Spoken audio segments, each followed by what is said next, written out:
Yo, people, welcome back to another watch along. Big up your damn selves in the building. Make sure you smash up all the icons. And that we are back. We are back. It's been a while. It's been a few weeks since we did one of these watch alongs. I think it's since PSG versus Bayern. Nah, can't be. I don't know. But it's been a while. I think it has been. Because obviously a lot of the Chelsea games have been on the mob. Or I went to the final, obviously, for the FA Cup. So it's good to be back. But then I'm going to be disappearing again. So, you know what I'm saying? Because there's no games in terms of these lives. So, boy, let's talk about today, man. What is today? Today, it's the last day of the season.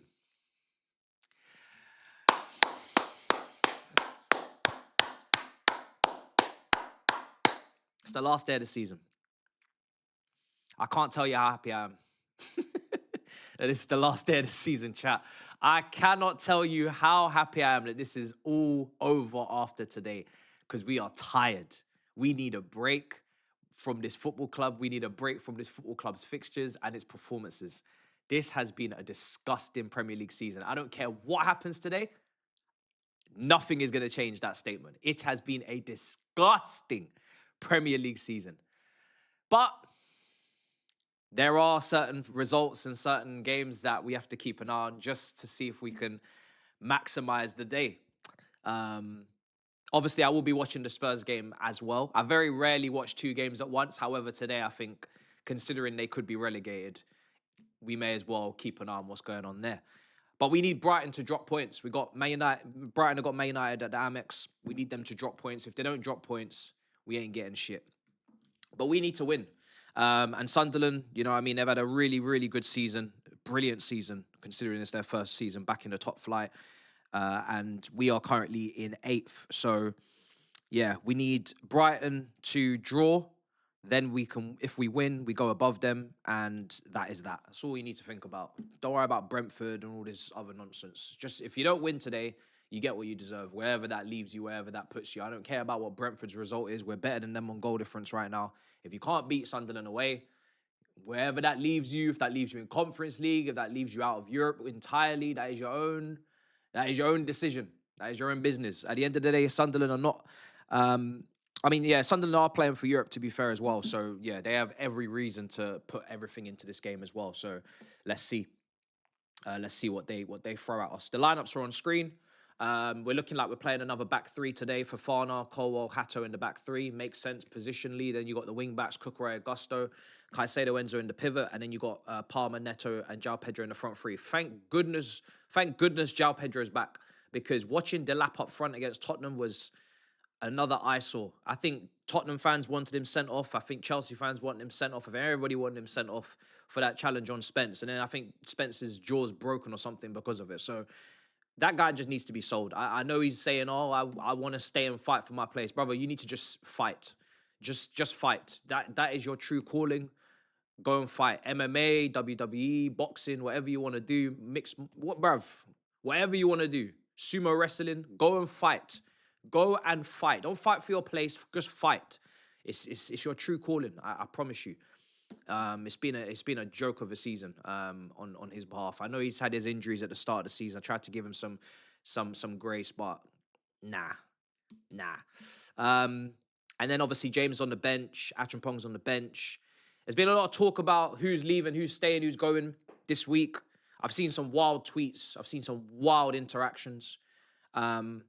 I said it on I think it was on Rory's channel. I can understand why Enzo Fernandez is polarizing, why Cucurella is a bit polarizing, because there is limitations in their game. However, we don't have any money, necessarily right now to say that if we sell them, I don't trust these guys to replace them. That is the be all and end all.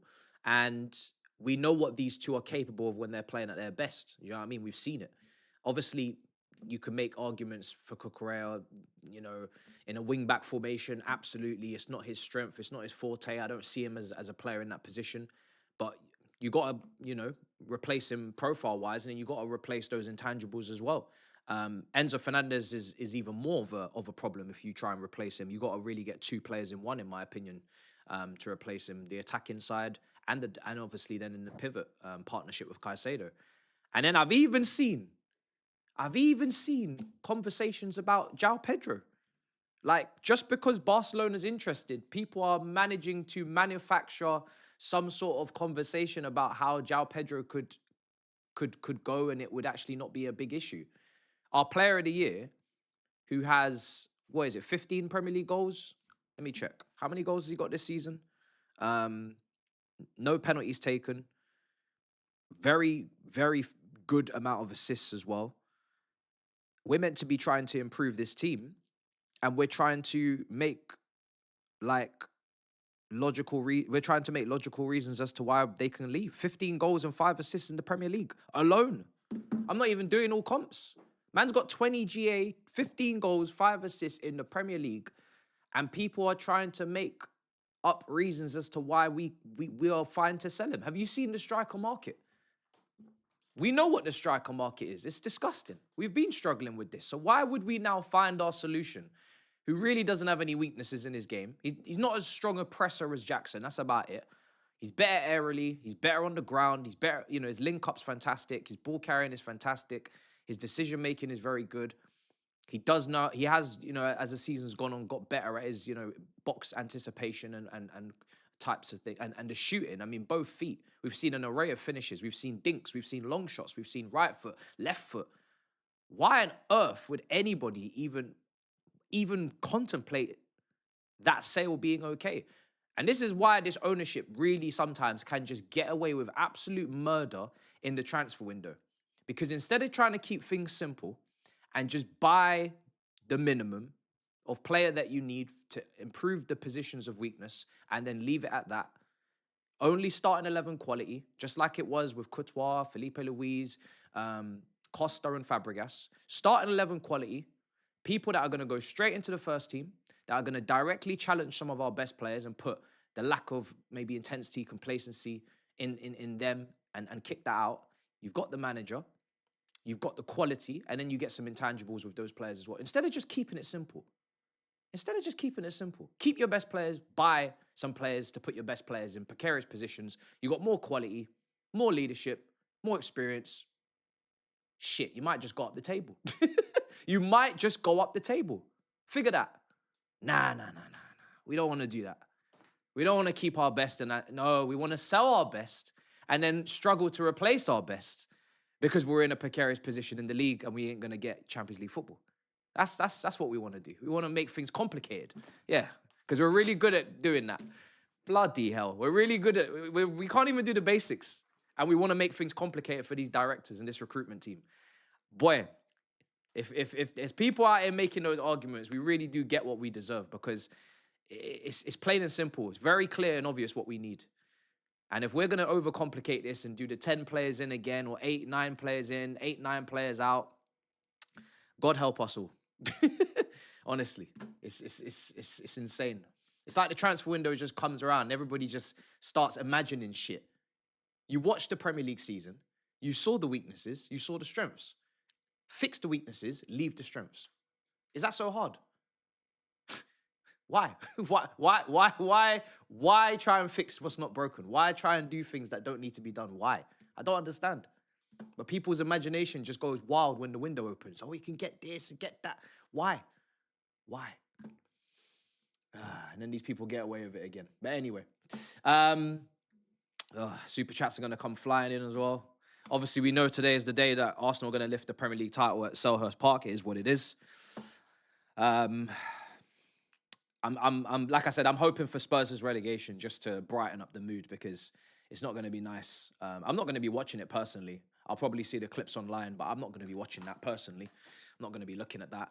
Left wing back options, yeah, there's been talk. I don't know why Lewis Hall is suddenly become like a really prominent link. I haven't really seen the link personally in terms of like a real concrete link. But I do agree that if we're going to play a back three, Xabi Alonso's formation at Bayer Leverkusen, we absolutely clearly do need a left wing back. People are talking about Barco playing there. I've not watched Barco at left wing back. I've only seen him at centre mid at Strasbourg, dictating and creating and key passing. So then how is that development arc now going to be relevant at left wing back in a very, a very demanding position? If you're going to play that formation, those wing backs are essential. Go and look at Frimpong's numbers at Leverkusen in that treble winning season. Go and look at, I'm including the Super Cup. Go and look at Grimaldo, the Spanish wing back. Go and look at his contributions, goals, assists. Go and look at that. Go and look at Marcus Alonso, at Chelsea under Conte. That position is absolutely critical in this formation. It's make or break. Make or break with how you see the game, how it unfolds, whether you take your chances, maximize your overloads when you switch flank, all these things. Don't be putting people out there who've not played that position week in, week out and know it to a T, because it's very important. I would personally just rather you go and buy someone who's been playing it. Go and get a Grimaldo, go and get a DeMarco, go and get, even though Lewis Hall's not playing it, I think he can do it. Don't fuck around, man. Don't piss about, bro. You know what I mean? It's not a joke position, bro. Because you saw Man United. Man United tried to treat this position like a joke, and look what happened to them under Amorim. It was peak. It was dark. It was very dark. You can have Frimpong. Do you know what? Yeah, I think Frimpong gets a lot of slack at Liverpool, but I've seen good performances from him at right wing. I think in a wing back, I can see why a wing back formation works for him, because he's clearly a wing back, and it's weird. You guys should have known that when you signed him. He wasn't a fullback, he was a wing back. He wasn't a right back in a four. I think even the Dutch team have played with wing backs. Him and Dumfries have competed for that place. So I was surprised that you guys signed him to go and play in a back four. But he is a wing back. And I think he'd be a very, very good wing back, to be honest. I think he would. But we don't really, it depends what we're doing with Gusto, isn't it? I don't know what we're doing. But yeah. Yeah, he's also worked under the manager, yeah. He played at left back at Brighton. Yeah, he did. I don't want him at left back, that's for sure, because I think he'd get absolutely twanged at the back post defensively, personally. I don't think he's a good enough defender to play at left back in a 4. But like I said, I'm not saying he can't play wing back. I would just personally rather no excuses, no learning curves, no development arcs. Go and buy someone who's played the position for a few years at the top level, so we know when they're coming in. Like, I feel like we've forgotten what instant impact looks like at this football club. Like, we can just go and buy players that have done what needs to be done and they deliver on the pitch immediately. We don't need to always go on this long journey, finding gold at the end of the rainbow, praying for people to figure shit out whilst we're playing competitive games. At very best, he's a backup to the person that I'm talking about, someone that's been there and done it in that position. So then we could just place some expectations on them and achieve some shit. Ideally, that's the plan, Instead of this guy finding out the hard way that the position isn't his forte and then we're cooked. All right, Super Chat just came in. And why did Liam Rossini move him into midfield? You know what I mean? Why did he move him in there? Arsenal won the fucking league. Shut the fuck up, you donkey, bruv. These people, bruv. We know you won the league, but this is a Sunderland. Go and watch the Arsenal creators. Go and watch the Arsenal creators. Some people are covering Crystal Palace versus Arsenal. I think you should even be at the Emirates right now. You should be at Selhurst. Why the hell are you in here chatting to me for? I ain't got no business with you today. We know you won the league. We've addressed that. I ain't got no business with you. I got business with my team, and I got a little bit of business in the relegation just in case something happens. I ain't got no business with you, brother. Did George send in Kimmy? Yeah, I seen that. George sent Kimmy wide in the sprint. I seen that. Grimaldo in for Cucurella for a centre-back. We need to bring in Sensei for free. I don't think he's my first choice personally. I'm not sure. I'm not sure on those ones. I've seen people being talking. I mean, I saw Barcelona were linked with Bastoni. If you really wanted to aim for the stars, if he's available. Obviously, Inter Milan won the league, right? Inter Milan won the league. Let me check. I'm pretty sure they did. Yeah, by a canter. No Barco video. Barco's not new information. It's not new news. I don't know why suddenly the here we go was given for that. I thought this was common knowledge that this deal was done months ago. It's not a Xabi Alonso signing. I think that also came out. Barco was done months ago. I remember them saying Barco is going to be a Chelsea player when Liam Rossini was still in charge. And then people were making the connection and the link and whatnot and justifying it that way. This is not a new signing. This is not a new update. This is like old news to me. I don't know why this is only just coming out now. I don't understand. So yeah, there's not really much to discuss there, bro. I'll be honest. It's another Strasbourg to Chelsea move. In my personal opinion, unless you're selling Enzo, then Barco is somewhat maybe trying to replace the creative numbers that Enzo has in terms of chances created, key passes, whatnot. Even though he's not in the top, I don't think he's in the top 10 or whatever for chances created this season. Palmer certainly isn't. But you're not replacing the goals, that's for sure. You're definitely not replacing that. Assists is always predicated on the forward taking the chances that you create for him, so it's always a little bit of a skewed statistic. But I don't think it's an upgrade. It's not an upgrade. It's not even an equalizer. It's a downgrade, in my opinion, for sure. That's a World Cup winner. Real Madrid will be interested. Manchester City are interested. It's not an accident. It's not an accident that those clubs are interested. I've said it before. I rate this guy highly. He's a top midfielder. On his day, he's a top midfielder. He has his chinks in his armor. He has his misgivings. He has his frailties. Pretty much most players do. You know what I mean? But he's still one of the best midfielders when he's at it. And I don't think that guy's gonna replace him. So, and obviously people will talk about squad players, but I don't really feel like we need any more squad players. And I keep saying that. So yeah, it's not a Xabi Alonso signing. Let's see what Xabi Alonso decides to do with him. He might decide to keep him. He might decide to loan him. He might decide to, we don't know. He still has to really go and assess that team. So, is what it is. Pedro Neto, left wing back. I mean, he probably could do a job there. To be fair, he could do a job there. I definitely think Alonso will look at it. I think he probably should look at it, to be honest, because it definitely could work. Still very frustrating player, very frustrating, but that is the type of position that makes the most sense for him, probably, with the way he plays.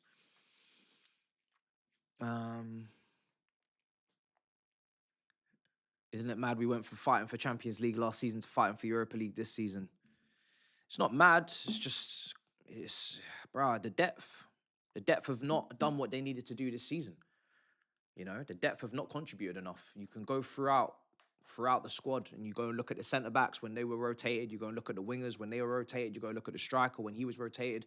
You go and look at even central midfield. We're absolutely clutching at straws with Lavia's contributions this season. Santos is still kind of developing. He wasn't really featuring under Maresca, then brought back in under Liam Rossini at the start, looked really good, and then kind of disappeared again.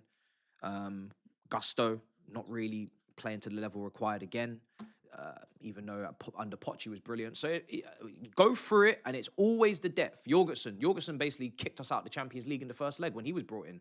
Depth. The depth has killed us. And when you played more games than anyone else, and you had Club World Cup and all that fatigue, and the depth was crucial. The depth had to be on point this season. We had to treat that depth like it was starting 11 quality, and we haven't done that. So it's not really a surprise. And then maybe there is a little bit of complacency setting in, and people then, you know, not giving a shit once managers were sacked on all these things, or once managers were about to be sacked. I hold Lavia stocks. I think I'll always hold Lavia stocks because I rate him. Like I always held Loftus-Cheek stocks, right? But I do think some very difficult decisions need to start being made.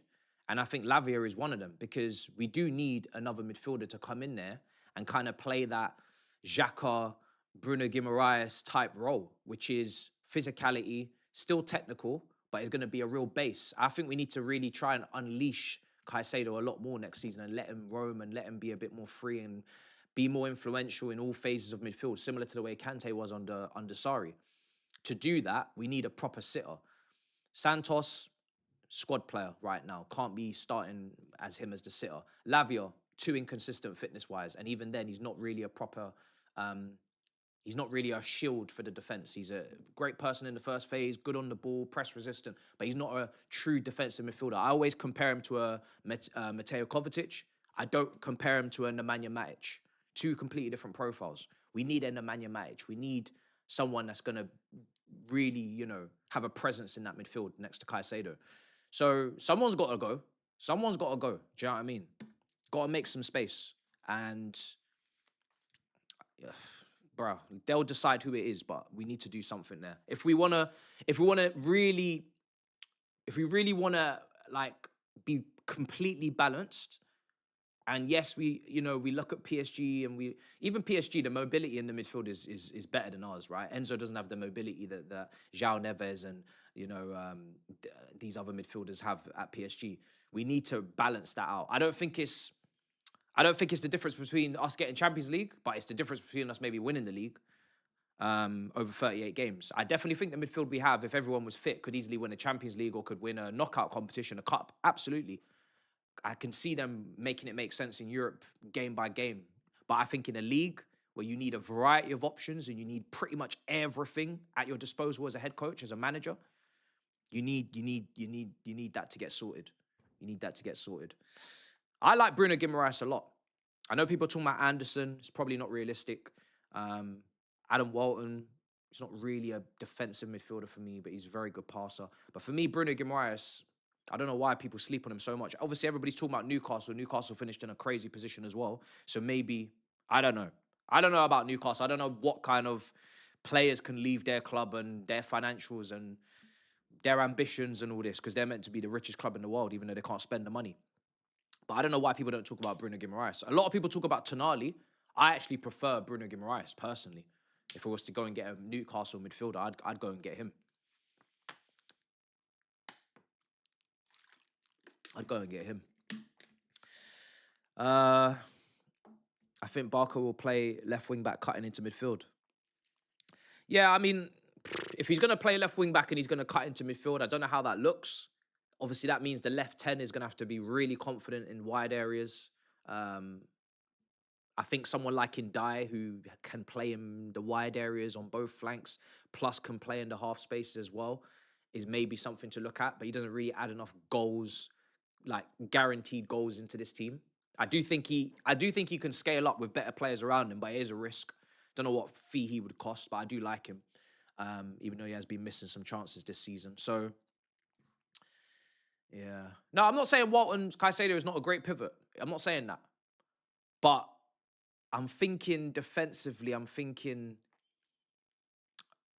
feel like I want someone that breaks up play just even better. Personally, I'm thinking I want a little bit more of a defensive midfielder in there. But again, I don't even think Walton's even realistic anyway. So we were interested when he was at Blackburn, if you remember, that January when he was playing in the Championship, and everybody was he was kind of linked with us then. We've been linked with everyone. That's the funny thing. We've been linked with everyone. But yeah. Do we need a 9? Well, look, again, Delap is here. He needs to be sold. Jackson is going to be coming back. I don't personally really want to rely on his finishing. I think when you're getting someone to come in as a deputy to João Pedro, they need to be a very good finisher. I look at backup striker roles. You're not dealing with volume of chances. In this first season, when he got the 15 goals, he was dealing with volume. He missed our catalogue of chances. He was shit at shooting, shit at heading. But he had so many chances from Cole Palmer, and the chemistry was so good that he was afforded to miss loads of chances and still score loads of goals. That's because he was the first choice. If you're going to be the second choice, you're coming on for impact. You may only get one chance. So that miss is going to be more detrimental to the result than it would be if you started and got 5 chances. So I don't think a backup striker role necessarily suits someone that's not clinical and someone that's not good in the air when you want to probably go up against a low block, latter stages, get crosses in. You need presence, you need threat, you need anticipation, all these things. It doesn't really suit him. So I think he's more of a striker that does better when he's got rhythm and he's playing game after game, momentum, and he's doing all the stuff outside the box and all the fancy hold up and flicks and whatnot. If there's another position for him, I'm open to it. But I'm going to say this. One thing I really, really don't want to hear about next season is immaturity and ill discipline in this team. That's one thing I'm very sick of. I'm sick of the red cards. I'm sick of the elbows into man's face. I'm sick of the immaturity. I really don't like it. I'm not feeling the likes of Fofana right now, the likes of Delap, Jackson, what he was on. I don't like this immaturity. I don't like this ill discipline. I don't like this just stupidity in the team.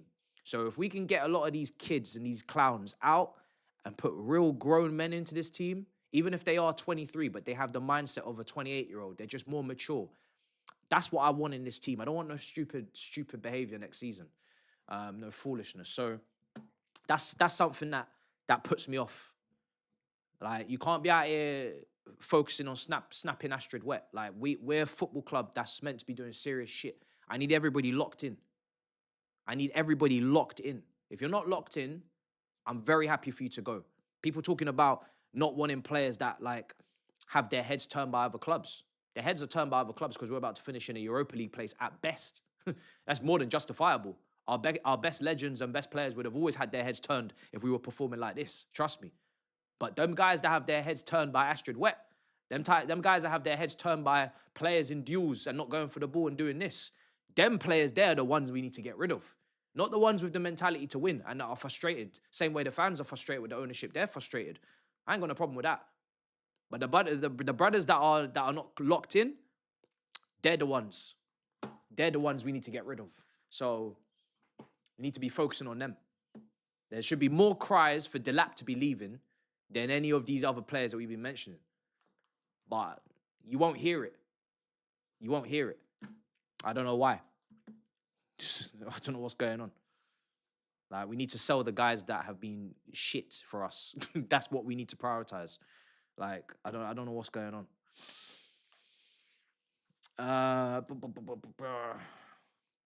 Ivan Toney. I don't know what's going on with Ivan Toney, bro. I don't know what's going on. I don't know. He's back in the England squad though, so he's absolutely smashed it. Obviously in Saudi, no surprise. You just need to keep fit and mentally stay checked in, and he was always going to do that. So let's see what he's on in the World Cup if he even really gets to game time. Half an hour to kick off. Let me go through. Let me see. Let's go through some super chats. Realistic expectations for next season. My expectation of this club would be to be challenging or competing up until about minimum February. We've always, in the last 2 seasons, competed until December. Competed, because we're not really truly in a title race, because it's not really a race.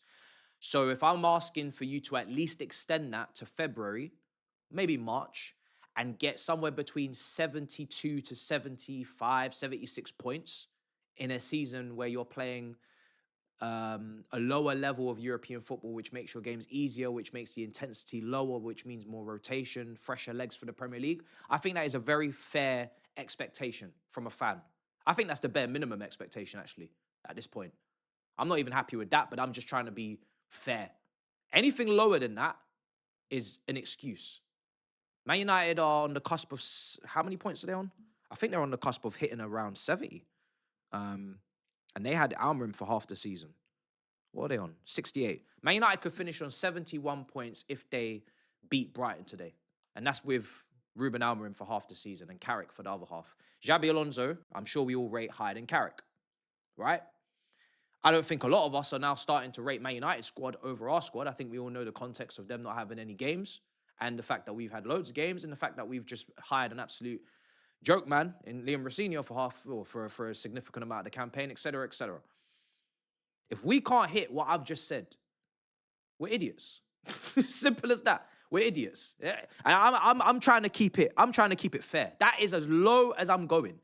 Now, the actual expectations, we cannot give those until the summer's done, until the seasons, the signings are made. Because if they sell Enzo and they sell Cucurella and they sell João Pedro and they replace it with Amiga 3 and Barco, and I'm just saying worst case scenario, then I'm not going to expect that, am I? I'm going to have to lower that shit all the way down to God knows what. So, yeah, what I actually expect and what is actually going to be the realistic expectations after the summer is two different things. But anything lower than that, you're just making excuses at this point for these owners and these directors. I don't understand how these guys can be fit for purpose in their job, and we're actually intrigued to see who they sign, which I'm not, because like I said, I'd rather they be out. But then we don't want to place any pressure on them.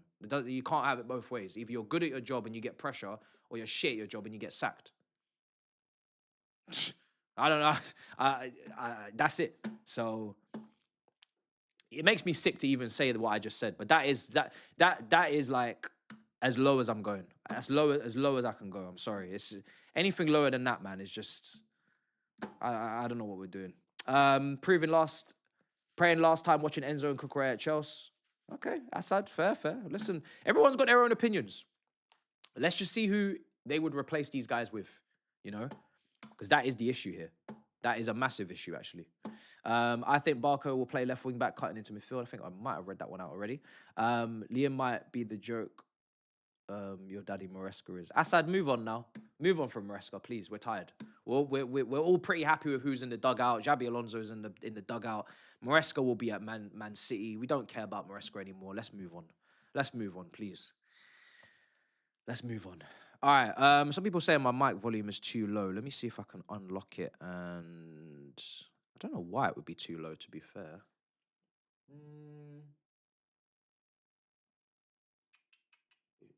The thing is, my Stream Deck still needs redoing as well. That's the problem. I think it. I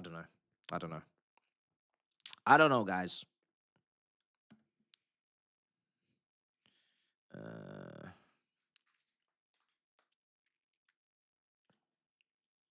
I am crazy.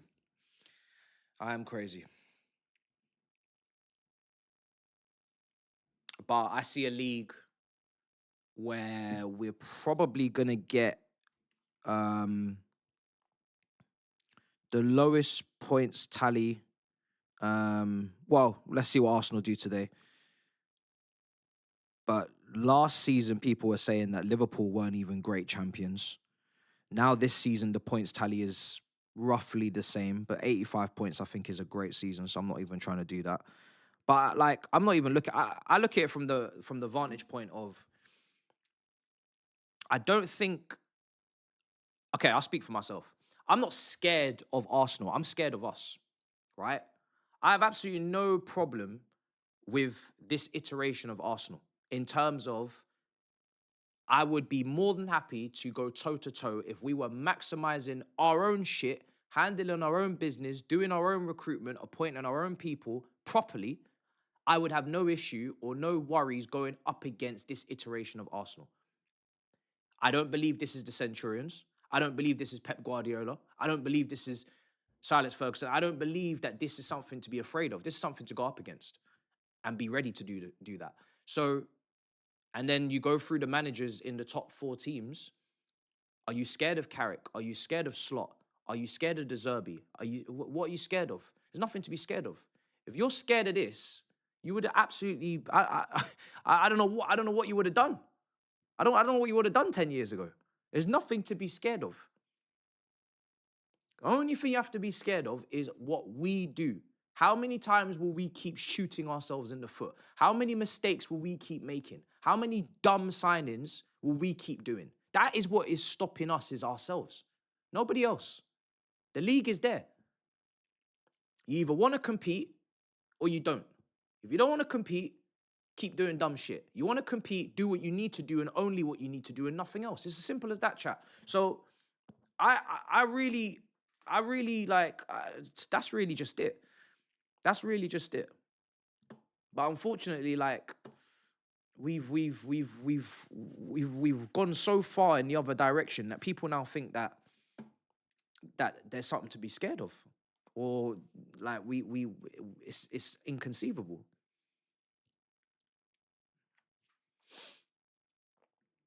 Let's see. Oh, Assad. Come on, man. Big up to Assad, man. Look at this guy. $50 super chat, bro. Fair play to this guy, man. He's been supporting all season. Me and him going back and forth, bickering all season. We'll big him up anyway. He still supports the channel. He's been gifting memberships all season. And then he's got a big bomber super chat. He says, thanks for all the videos all season. We come back stronger without entitled brats Enzo, Neto, Cucurella, tossing Fofana. He didn't even give the names Delap and Garnacho. He just gave numbers. But big up for the super chat. I don't agree with all of those players. But I do definitely want to get rid of a good amount of that list that you just gave. But again, I don't trust the recruitment. So that's why I worry. I really worry. If I trusted the recruitment, first of all, we probably wouldn't be in this situation where we have to sell so many players in the first place. That is also the issue. You actually can't trust the recruitment and then say we have to sell like 10 players, because all of the players here have basically been purchased by the same recruitment team. So it just doesn't even make sense. We shouldn't have to sell this many guys. If they were doing a great job, we wouldn't have to sell all these people in the first place.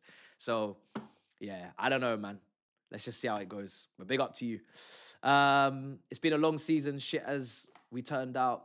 Thanks for the grind and entertainment. On that note, please go to war today for old time's sake. It's nothing for me. It's not for me to go to war. Like, we're Sunderland versus Chelsea, Europa League. What will be, will be. It's for the Tottenham fans to go to war today, man. But even that, can you imagine how great this last day of the season would have been if City had just held their nerve against Everton with Mark Gurhey? Obviously, Bournemouth, that was obviously dark as well for them. What a great final day shootout it could have been on goal difference. And then in the bottom, if West Ham had just sorted themselves out, again, it could have been going. It's going down to the last day, but I personally do feel that Tottenham will get it over the line. I cannot see a world where they, in one, I think it's 9 like variations of what could happen, and only one outcome lands in them getting relegated and West Ham staying up. I can't actually see that happening, I'll be honest. I'd love it, but we needed a few more options on the table. Even if it was 3 out of 9, 4 out of 9. 1? Come on, man. What are we doing here?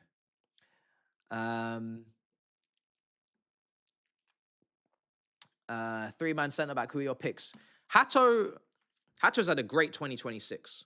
I do still believe we need to bring in a senior left-footed back three centre-back to sit in front of Hato. That might be harsh, but Hato is still only like 20 years old. So I think to then think that a 20-year-old is now just going to just hit the levels consistently all season long and he's not going to have any dips and he's not going to have any errors or mistakes, I think it's a little bit naive. So I would personally, and this is where we have the opportunity for perfect balance. This is where you can actually bring in someone who is vastly experienced, played at the top level, and, you know, Schlotterbeck was spoken about. He's still at Dortmund. I think he signed a new deal. People being linked away with Bastoni. People spoken about Murillo at Forest. Whatever have you will. You know, to be honest, in Nketiah at Arsenal before he went there by level, because that would have been a clever one as well. But just someone to sit in front of him, so when you do hand the baton over, he's even better for it. It's that, because Badiashiel's got to go. So that there, again, you've got perfect opportunity to have perfect balance in terms of age, experience, and youth. I did actually have some names on the list. Obviously, Van Heck is more right-hand side. Who else has been spoken about? Diomande is right-hand side. We've actually got a lot of right-footed centre-backs. It depends where Reece James is playing. If Reece James could play in the back three, if you don't want to play him as a wing-back, then you've got another option on the right-hand side of the back three. I don't know what's happening with Acheampong. Mamadou Sarr's definitely going to go out on loan, surely. You've still got Fofana there, who's on a lot of wages, a lot of money, big price tag. Don't think he wants to leave, especially with the wages he's on. What are you doing with Chalobah as well? Tossin, I'm assuming, is leaving. You know, Disasi, Badiashile, I'm assuming, is leaving. So there's not really a lot of space for right-footed centre-backs, even though people do want two centre-backs. I would argue that the left-footed centre-back, there's more space, at least, because you have to play Colwell in the middle.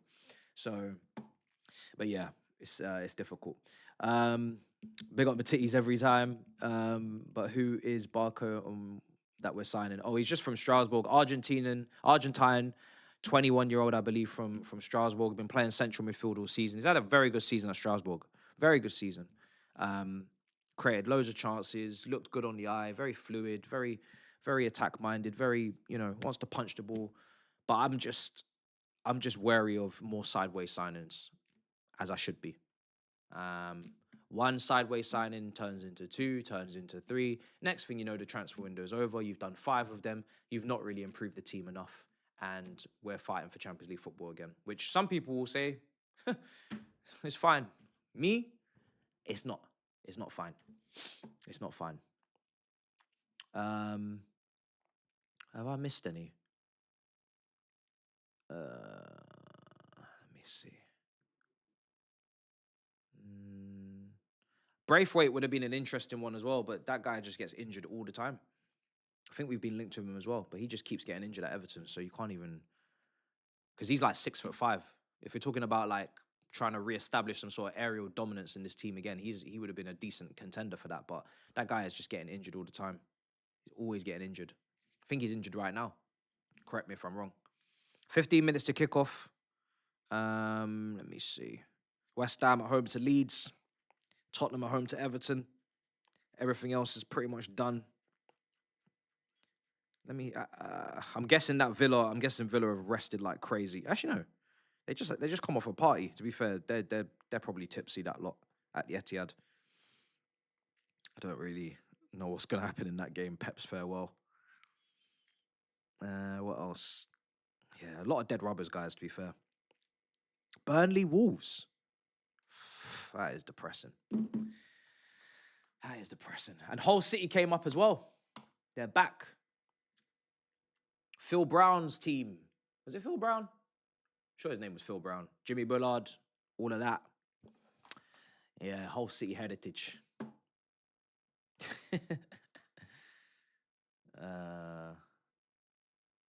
Do we have the bread? This is the thing. The only way they're going to get the bread is by selling some of the biggest names. It's the only way they're going to get the bread. If they don't have the bread, that is how you get the bread.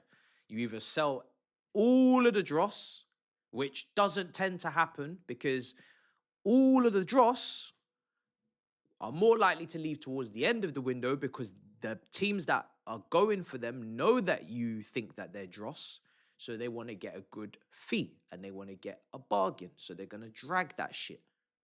So the likelihood of you selling all of the deadwood quickly so you can take that money and put it towards the players that you want, that are definitely going to be highly contested for, and you're going to be competing with other top clubs for those players, is not going to happen.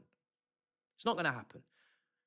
Very unlikely that somebody's just going to come in, slap down 30 million for Badia Shil, and he's gone in June. Why the fuck would they do that? When they could do that in August and do it for 20 or 25. So this is the issue we have. We need the money quickly so we can buy who we actually need, or we start selling players that are actually highly sought after, and then we weaken the squad, and then we have to try and build it back up again. But there's no guarantees on that, especially with these lot. This is why it's not encouraged to do 10 deals in and out every season. It's fair play if you have to do that once because you have to rebuild the whole squad, but you shouldn't be trying to encourage that shit every year, because it's really, the timings of all them deals happening is out of your control. And then look what happened last year. Everyone was sitting there waiting for this player to leave so then we could sign this player, and then we missed out on signing this player because this player didn't leave in time. And that's what happens. More deals you do, more risk in shit backfiring and going against you, because it's not really all under your control.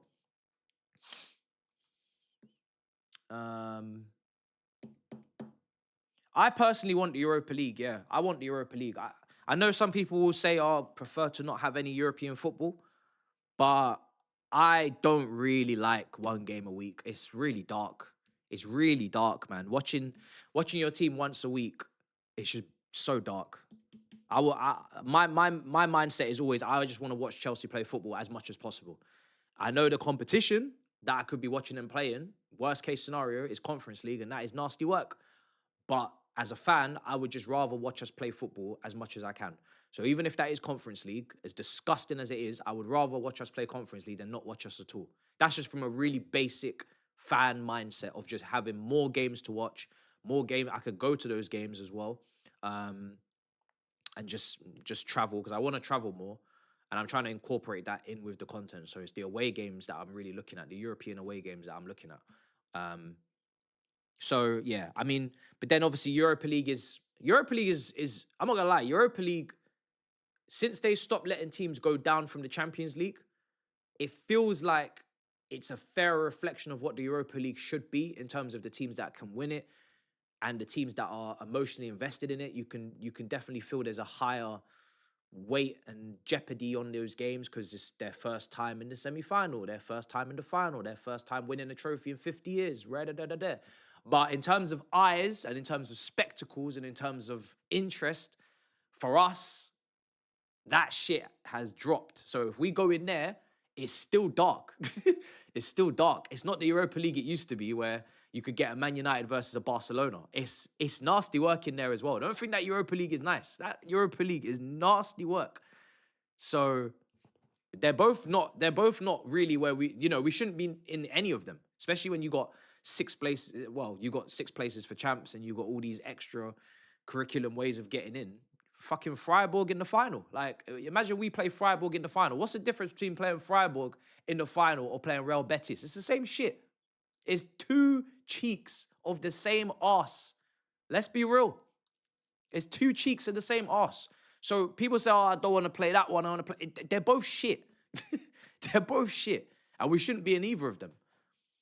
The only consolation on one is that you get Champions League qualification. But again, I'm not even thinking about that as like, oh, we need that competition to get Champions League next year. If we need that competition to get Champions League next year, fuck. We need to pack it all up and just move on, honestly. Just end the whole thing. What are your thoughts on KDB, Bruno comparisons? Fucking disgrace. Fucking disgrace. Come on, man. There is no comparison. KDB, for me, goes into the table. He can sit at the table, for me, with the Lampards, Gerrards, Scholeses. Like, from a technical level, that's the table I'll put him at. He is of that ilk. I think if you don't put him in that table, I think you're doing nostalgia bias, personally. He can pass. He can shoot with both feet. He's got an engine. Like, he scored from distance. He set pieces, big moments, longevity. Like, he's got it all. I don't put Bruno at that table. Not for a second. Not even contemplating putting him in that. You could put him in the table below that. You want to put him on the table with, I don't know, who's on that table? Bernardo Silva, maybe Fabregas is at that table. You know, there's loads of guys. Top players, no disrespect. That's his table. You could put him at the second table, but he's not going at the top table. And that's where De Bruyne's going for me. So that's the clearest, easiest way I can differentiate between those two players. Great job throughout the season. Oh, big up to you, man. Who's this? Shella Josh. Big up to you, man. Big super chat again. $49, man. Appreciate it. Oh, this is the big six. Moving mad. Great job throughout the season. I've watched you, Don and Eunice, closely all season. I appreciate how much y'all defend the badge. Love for the love. Yeah, I mean, Turkish said it very well earlier this week. You know, he's obviously gone through it with the Cronkies and all that kind of stuff. You do have to separate the club that you support from the people that are running that club and that are custodians at that club, because you will be there after they are there, God willing. If they really leave, if they really do go at some point, and you'll be there after them, and you were there before them. So, they are not the be all and end all. Unfortunately, they just make all the decisions that change our lives. So, but yeah, you have to make the separation, because boy, I told you, regardless of what they do, we're gonna be here. We could get relegated, and I'm still gonna throw up the first championship stream of the season against Swindon Town and Chelsea away. We're gonna be there. I'm either gonna be at the game or I'm gonna be doing the stream. We're not going anywhere. It's simple as that. Do you know what I mean? And that's because we love the club. So, is what it is. Next season, I need 75 points, says debugging. 2 wins at Wembley. Sack off the team, sack the whole medical team, ban all transfers from Strasbourg. Yeah, I mean, a trophy is always mandatory. I don't even have to say it. You guys know. A trophy's got to be mandatory every single season. You got to go for one. You might get one, you might not, but you have to absolutely aim for it. So, there's never a season that will exist where I won't be saying we need to win a trophy. It just doesn't. It's not going to happen. Matisse, what do you think? What do you think will United challenge next season? Agate is the only bad signing under Ineos, and we sign players that suit us rather than names. I personally will be intrigued to see how you do with the extra games. I think it's definitely a massive factor that you need to talk about. You can't just pretend like playing 40 games when everybody else is playing 60, 65 is not going to help. Heck, people even talking about PSG players and the minutes they've played in Ligue 1 compared to the Premier League players, and then talking about that, even though from a technical level, it's very clear that they've got better technical players than we do in some positions, most positions. So I personally want to see how you replace Casemiro. I think that's a massive decision that you got to get right. Massive. He's been big for you this season. So you need to get that midfield balance right. You need to decide what you're doing with Rashford. I think there's a world where Rashford could actually come back under Carrick and do very well. I don't know what his relationship is with the Man United fan base right now, but Rashford has had a very decent, solid impact at Barcelona. I know he's not always been starting, but when he's been called upon, he's contributed. He's obviously now in the England World Cup squad. Carrick, I think he played with him, right? So, or did he just leave before? I can't remember. You would tell me better. I know Schneiderlin and Schweinsteiger and all these guys were in the midfield, but I feel like that. I would be shocked if Carrick and Rashford can't strike up some sort of relationship. So you don't have many left wingers. You got Cunha, who's more of an inside forward. I think you could definitely do with someone to go out there. I think it's something to keep an eye on. Something to keep an eye on that one.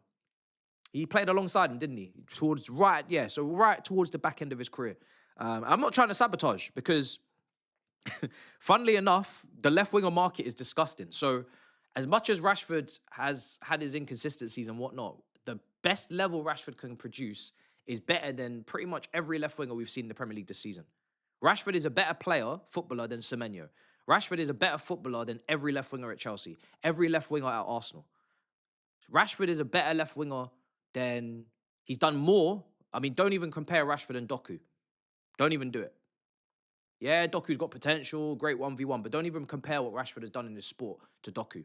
So really, Gordon, fuck me, don't even get me started. So when we go through all of the left wingers in the Prem, Rashford from a attribute standpoint is probably better than all of them. I'm trying to think. You think half of these names I've just listed could even dare step into a Barcelona team and not look like a fraud? So I don't know. It's difficult.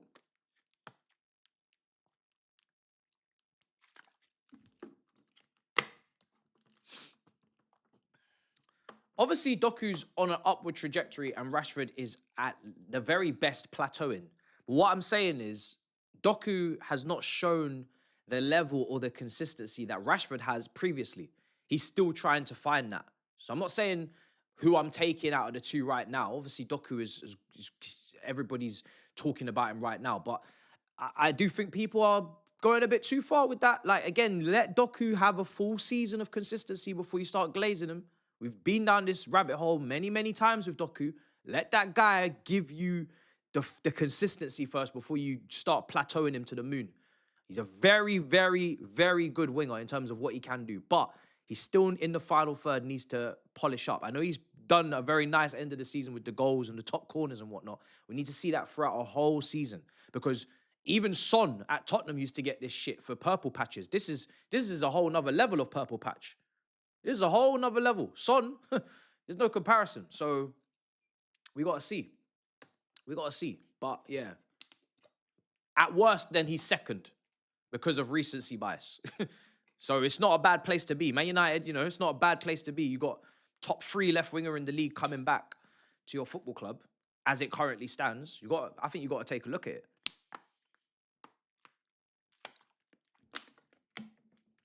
I think you got to take a look at it. Obviously, he's getting older, so you got to be careful. I get that. All right, kicking off soon. Let me not get too distracted. Let me get this game up and then get the timer on screen. I'm not even trying to troll. The left winger market in the it's just not good. It's not good. Krupi's not really a winger. I see him more as a second striker. I know he kind of hangs off the left and drifts, but he's not a winger for me. Not an out-and-out winger. I wouldn't even want him out there. I'd want him closer to goal. I'd want him in. I think if we're playing with no wing-backs and we're playing... Sorry, if we are playing with wing-backs and we're playing that formation with the, with the 2 wide 10s or whatever the hell you want to call them, Krupi on the left slot actually works very well in terms of positionally. That does work for him. But we've been burnt so many times with this position. You've got Christopher Nkunku, you've got João Felix. This position is one of the darkest positions in football. But he's very talented and he's French. And right now, you got to invest in French forwards, guys. Any French forward, you have to invest immediately. Just invest stocks. Don't even ask too many questions. If they're French and they've played in the forward line, just invest stocks. Honestly, save yourself the hassle. Just invest the stocks, because what they're cooking up in that country right now, in terms of forwards, is crazy, absolutely crazy. Is this the last game we're gonna see Enzo Fernandez and Cucurella? I'm not gonna lie to you. I'm not even gonna worry about that. If that is the case, then I'll find out the hard way with a breaking news video. But I'm not mullering over that today. I'm not mullering over that. I'm not gonna be doing the whole waving goodbye last game of the bye-bye. Fucking what's his name? Martinez at Aston Villa. When he was waving goodbye to the Aston Villa fans on the last day, only for his ass to be there in August. Hi, very embarrassing. Then he's on the parade bus saying, "Oh, Man United wanted us, but we decided to stay or some shit." Brother, please. Stop it. You ain't fooling anyone.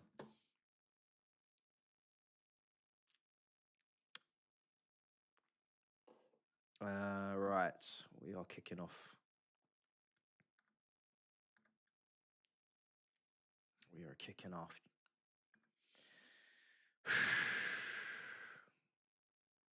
Let's see. Yeah, let's see if Barca pay up. It's not like when Hazard left. That's why I won't take it to that level of degree. Like, I ain't gonna be in bloody tears As much as I'm not advocating for these guys to go because I don't trust the replacements, especially Enzo-wise. I think Cucurella-wise, I don't advocate for it, but I understand it systematically if we're going to a back three. I absolutely do, because he's not a wing back. But, and I think he's not signed, I don't know how many years is left on his contract, to be fair as well. But in terms of Enzo, I'm really not advocating for it. I'm really not.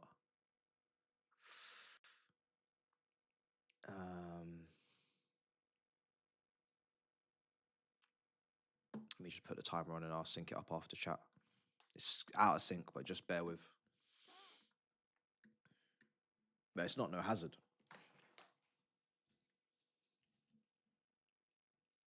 He had his best season before he left. Yeah, he did.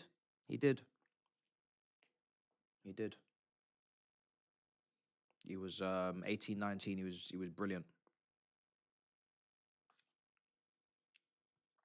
Absolutely brilliant. Okay.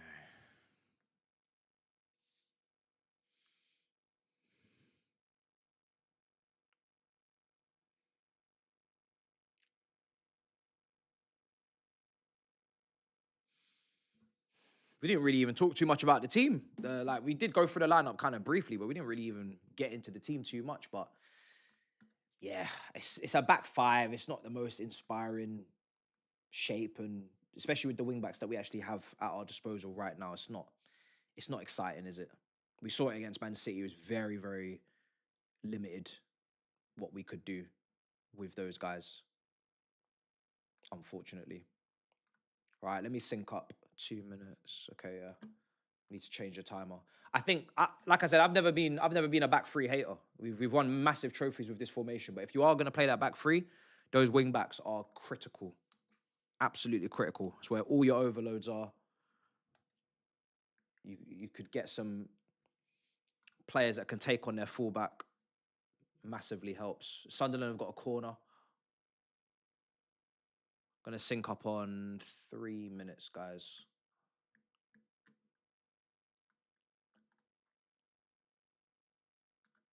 Shit.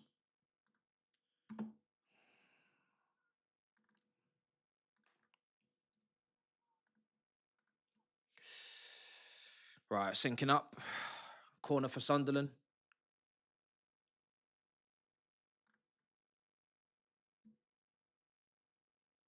Oh, caught Sanchez.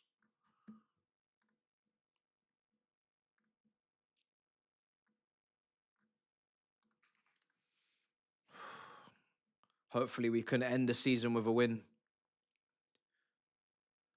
No, I would never want us to lose a game, bro. Especially just because Conference League is the potential reward. I'm not gonna. If we get Conference League, we get Conference League. Like, is what is. I'm not. Go on, Palmer. Oh my fucking God, that shot was so bad.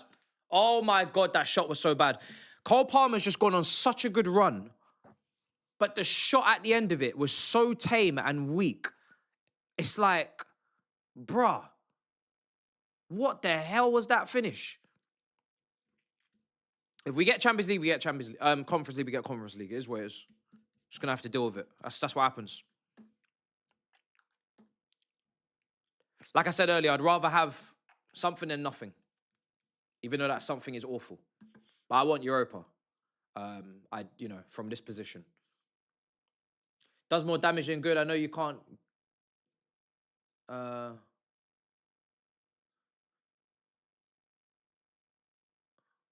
What damage does it do?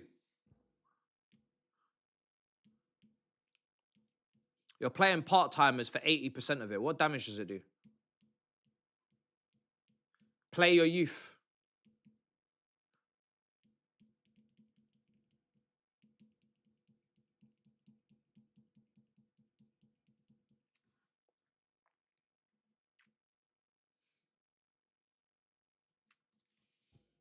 And if you really don't care about it, play your youth. And if your youth get knocked out, so be it. Look at it that way. We've already won it. Nobody cares about it, right? So play your academy players, the ones that just won the under-21 Premier League.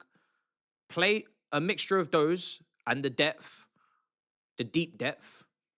And if they get knocked out, they get knocked out. Who cares? Simple. It's all about how you treat it. No one said go and sign Sancho, go and sign Drewsbury Hall, go and sign et cetera, João Felix to go and play in Kazakhstan.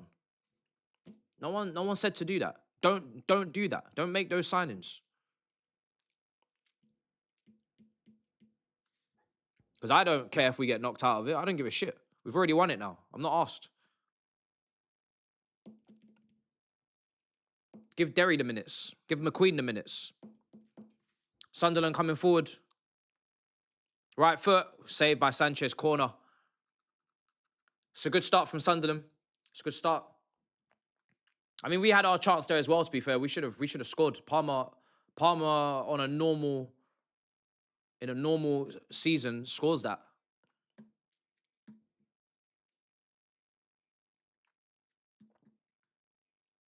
It's got nothing to do with me streaming it, bro. I just want to watch us play as much as possible. I said it at the start. I don't know how much money you think I'm going to make from a Chelsea versus Astana at Stamford Bridge Conference League stream, but I tell you, it's not that. I tell you that. It's not that.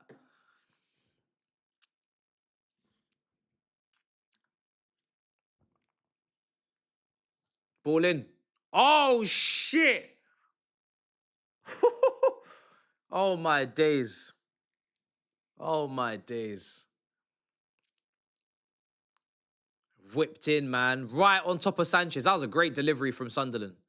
I think referee's given us a free kick. I don't know if it's on Caicedo, who's gone down. Looks a little bit light, if I'm being honest. Bit light.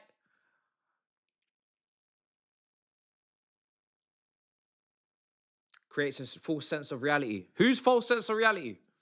It's only the fans that can control that reality, brother. If you buy into that competition and you put it on a pedestal and you use it as a barometer to gauge how you feel about this football club, then that's on you. But there is no false sense of reality with that competition. Everybody knows it's shit.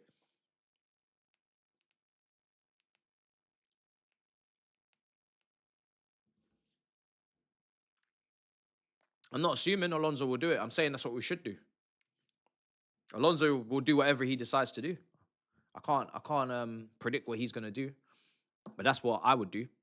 That's what I would do. That's what you should do.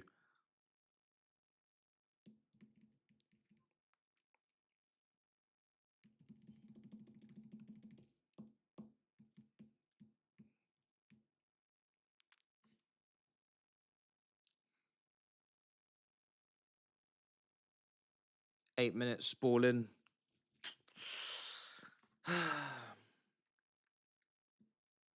Palmer playing with an injury, never any power shots. Says X play pictures. Big up for the super chat, bro. Absolutely no reason for Palmer to be playing against Sunderland last day of the season if he's got any sort of injury. But I'm glad that he's not going to the World Cup. I know it's gutting for him and I know it's sad for him, but if we're being honest, he doesn't deserve to be in that squad. And I think that rest and that time off to reflect and recuperate and recover is going to do him the world of good. Hopefully we see the real Cole Palmer next season. I think João Pedro, that was the one I really felt for because he'd done everything to make that squad for Brazil. I think he deserves to be in that squad. Colwell, again, it's unfortunate, but he has been injured all season. So I think Maguire is probably more hard done by because he's actually produced for England over someone like Dan Burn. But selfishly, all these players staying here, Esteval, Santos, is fantastic. It's fantastic news. I can't lie. They'll get over it after a few weeks, months, whatever, and then rallied up, ready for next season. So, I can't stand Gusto, says Goodman. He's very annoying. I can't lie. He's very frustrating. He either has a masterclass against Liverpool in midfield, integral to the way we played and won, or he's moving like an absolute bozo against Nottingham Forest. How old is Gusto now? 22, 23? Must be 23 now, isn't it? But the thing is with Gusto is he is exactly what you should expect from a backup right back. If you get what I'm saying. Shit. Sunderland. Blood fire. Yeah, Sunderland are moving mad. Sunderland are moving mad. They're right up for it. First 10 minutes. The most important signing this summer is the PGMOL. It's our turn to have ridiculous decisions go away and a proper centre-back. The best signing we could have made this summer was a new director. Like one that was actually of the highest caliber and level and complete freedom to run the club properly. Outside of obviously getting new owners, which is not going to happen in a matter of a few months.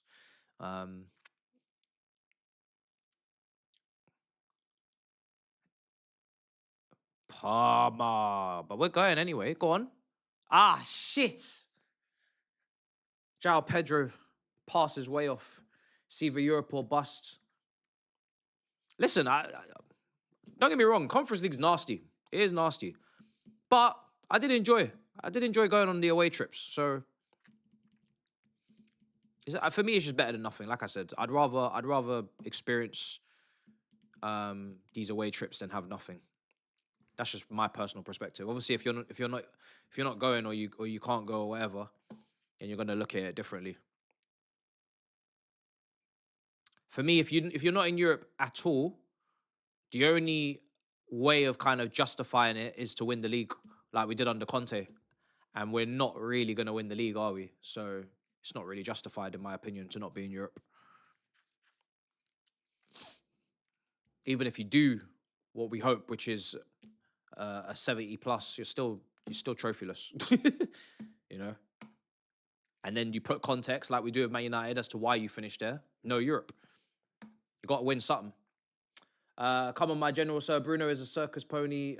You equate him to Fabregas, my general. So, I'm sorry, but Bruno is Aaron Ramsey's table. The reason why I put him in with Fab is because Bruno's been here for a long time as well. So it equalizes a little bit, whereas Fabregas was away. So he went to Barca and he had that bit where he was missing from the Prem. Obviously, if Fabregas had stayed in England the whole time, I think he would have been able to potentially go into the top table with the guys that I mentioned, because there was nothing that Fabregas lacked. But because he was away and obviously had less games, Bruno's obviously been here for a very long time. I feel like that maybe balances it out. I think Fabregas is obviously a better player. But I don't know what table you put Bruno at. If you don't put him on the second table, you put him on the third table. What the hell is the third table? Like, he's respectfully, we're not putting him with Aaron Ramsey. Let's not be disrespectful. As good as Ramsey was at his peak, he's, you can't do that. You've been preaching it for the money we spent. You look at that bench, it's absolutely joke. Only thing I'm happy about is having Levi back. I didn't even really go through the bench today. I know Reece is there, Ashenpong's there, Delap is there. I'm assuming Santos is there. I'm assuming Lavia's there. We're playing out. Good. We played out well. Played out from the back very well. Good football. It's Enzo.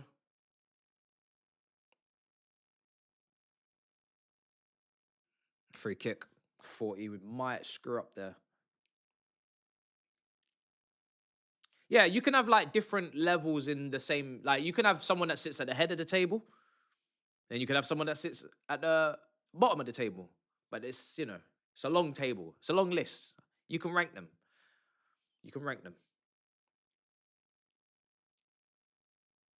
No goals in any of the games. Oh, fairs.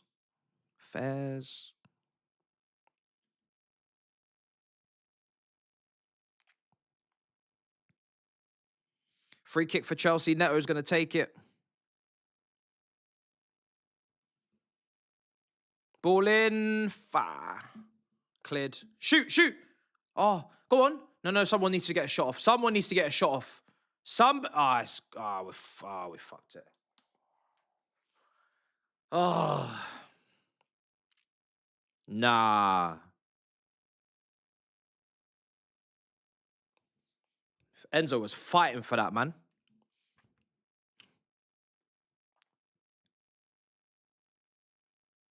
Wolves have scored against Burnley. First goal of the day. We need a goal at West Ham immediately.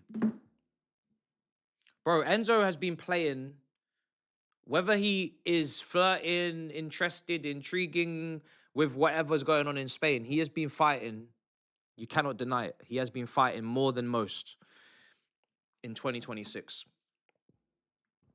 Scored some massive goals as well.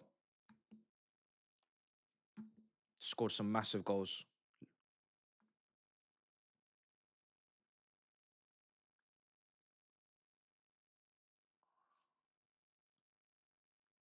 Uh,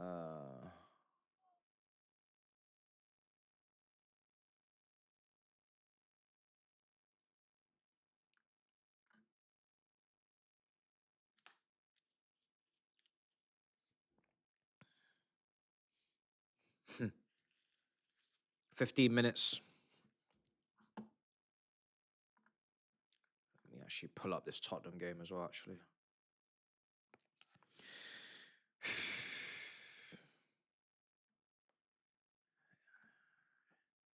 We need Everton to score. So I will keep you up to date with how Everton are playing. Ball in. Because really, Everton need to win. Otherwise, this is all null and void. Siddiqui here for Sunderland.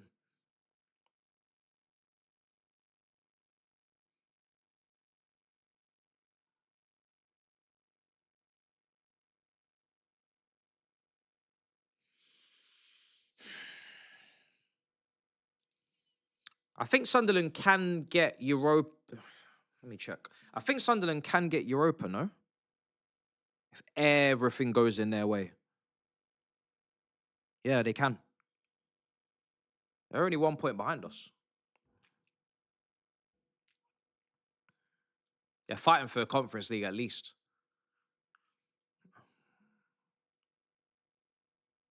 Oh my God, that pass from Gusto is just poor.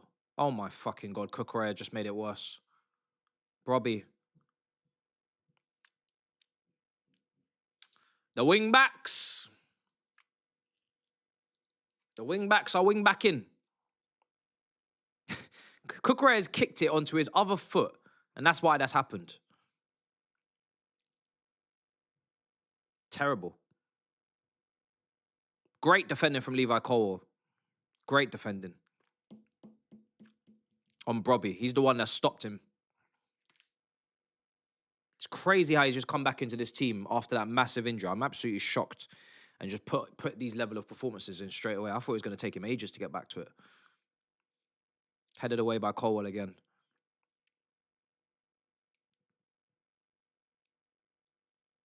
Fucking hell. Oh my God. Oh my days. Oh my days. Oh my. Oh my days, guys.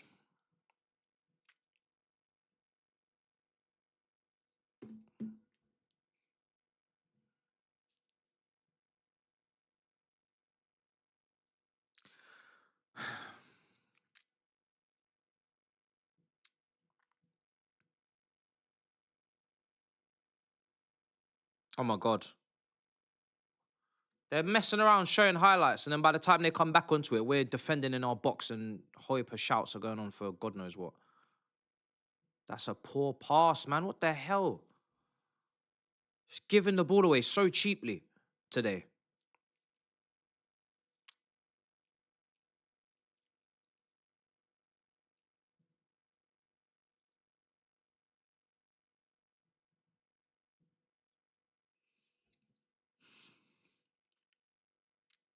Oh my fucking God.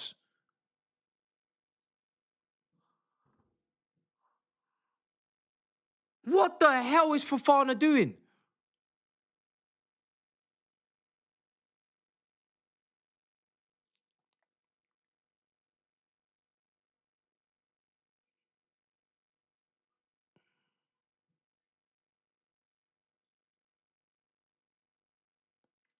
These men are crazy, man. These men are absolutely insane. Yeah, we're fucked. First phase, we're absolutely cooked. Oh my days. Boy, if I speak on this team in this defense right now, the build-up play, like Hato here, Cucurella a minute ago, Gusto, Fofana, just mistake after mistake after mistake after mistake. Hatto, it's just mad. I don't even know what I'm watching.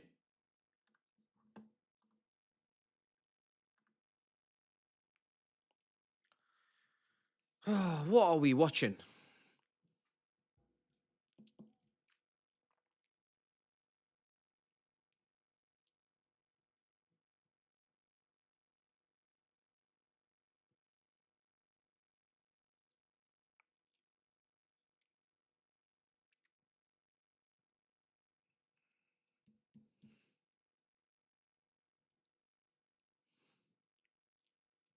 I'm very interested to see what formation Xabi Alonso is going to decide on, or if he's going to fluctuate between two different systems. Whether he's going to go back four, back three. I think back four, we're obviously...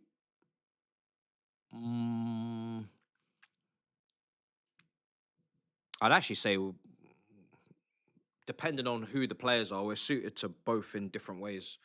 I think the wing backs would need an overhaul if we're going to switch to the back three. You could make a case that our centre backs need a back three because they're all most of them are so error prone. They need the coverage,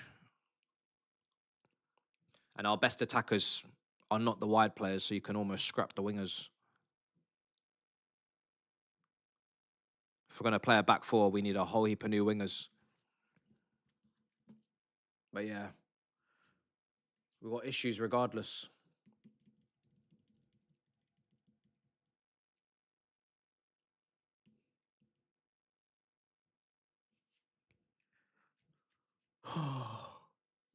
It's not been a good first 22 minutes at all. Man City have scored. Semenyo.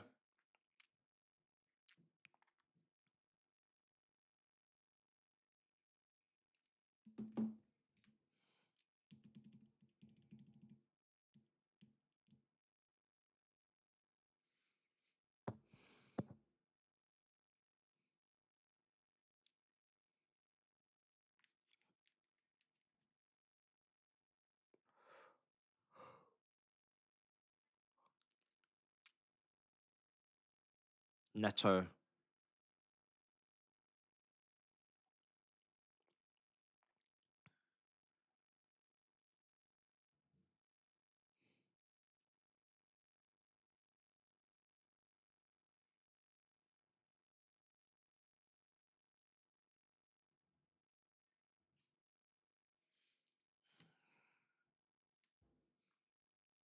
What I liked as well under Conte is it was very simple. Your wing backs were on their favoured foots. They were overlapping the inside forwards, box crashing, and giving overloads. Whereas if you're putting Neto at right wing back, Quenda at right wing back, naturally they're going to want to cut in on their left foot. Then where's the width? Then things get narrow. Who's providing the width on the right? Is Palmer really going to make those underlapping runs on his right foot then? It's just... yeah, it's not ideal for me. Spurs all over Everton.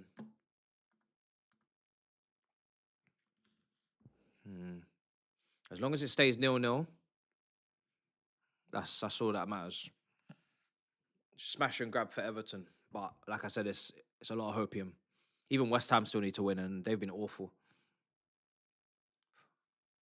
We've fucking conceded. Fuck.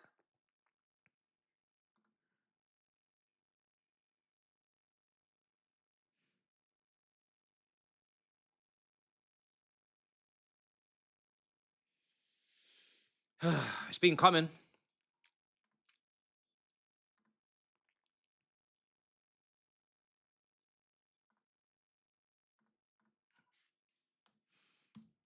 It's been coming.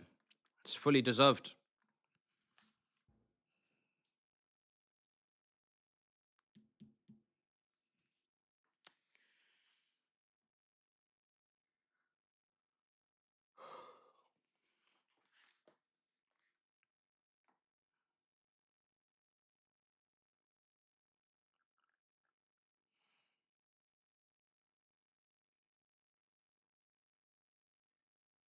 It's an unbelievable finish.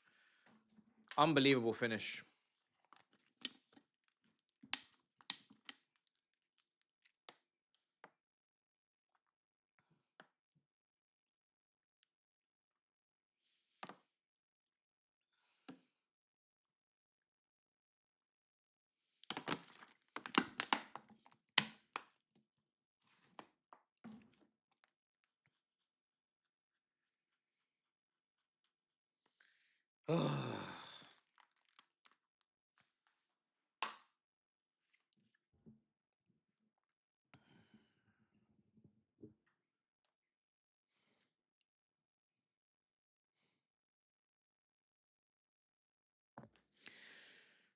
Oh, we're in the shits now.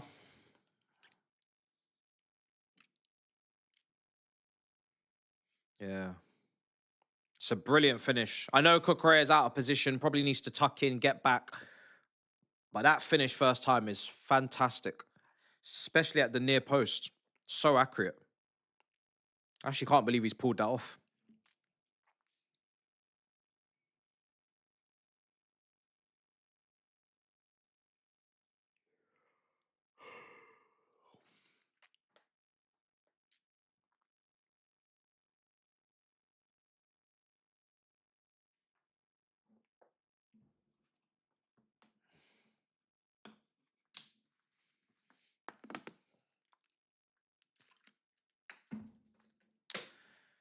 It's what we deserve. First 27 minutes. It's what we deserve.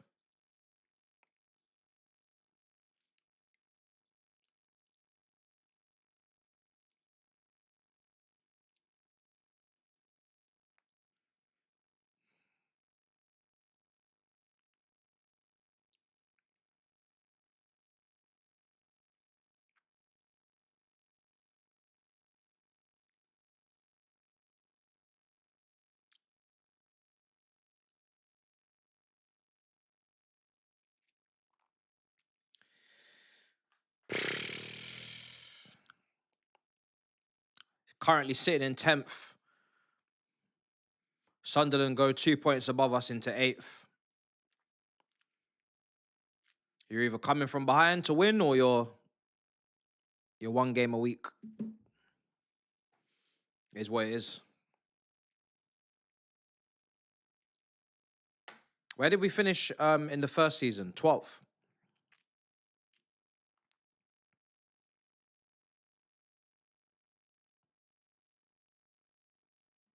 Yeah, 12th. On 44 points.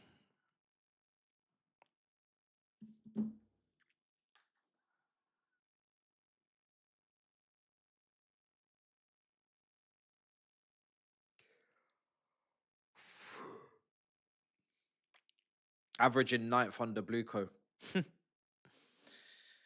Oh, boy.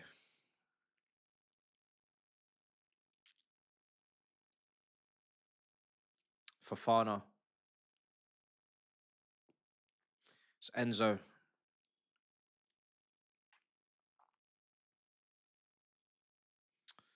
I guess the plus point is there's no UEFA restrictions if we don't get any form of Europe. So don't need to be worrying about hitting financial fair play for them. If you want a silver lining.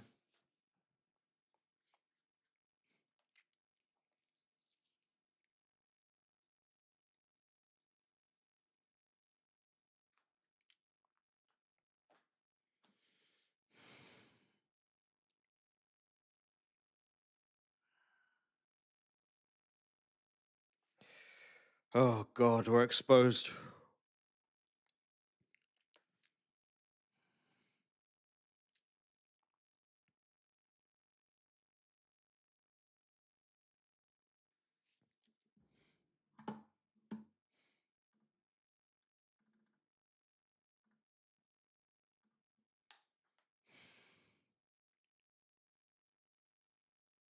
Enzo switch. Nope. Neto. Nope.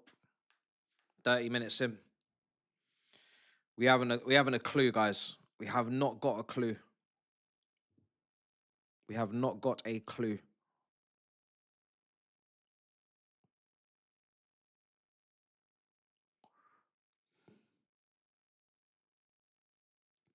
Can't put together a single attack.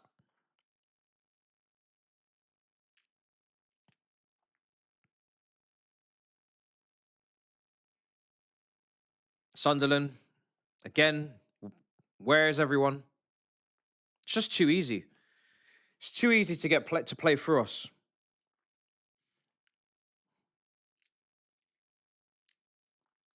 Where the fuck is the midfielder to be dropping in there? Nowhere.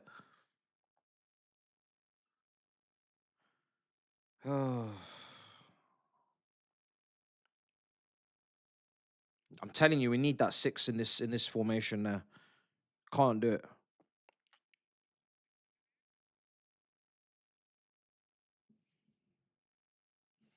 You need that 6.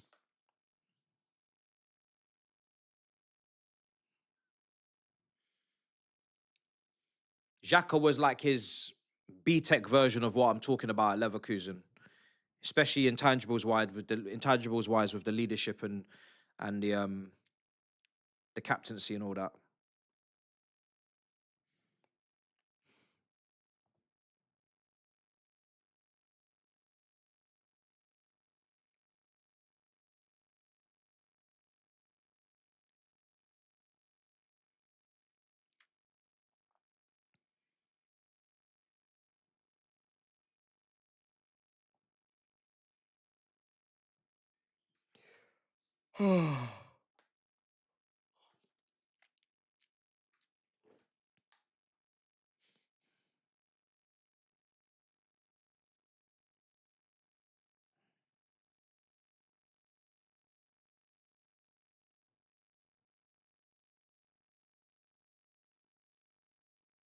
Oh my fucking God. What's going on with the communication between Fofana and Sanchez? Do they not understand each other? My days. What's going on with them brothers there? I don't understand.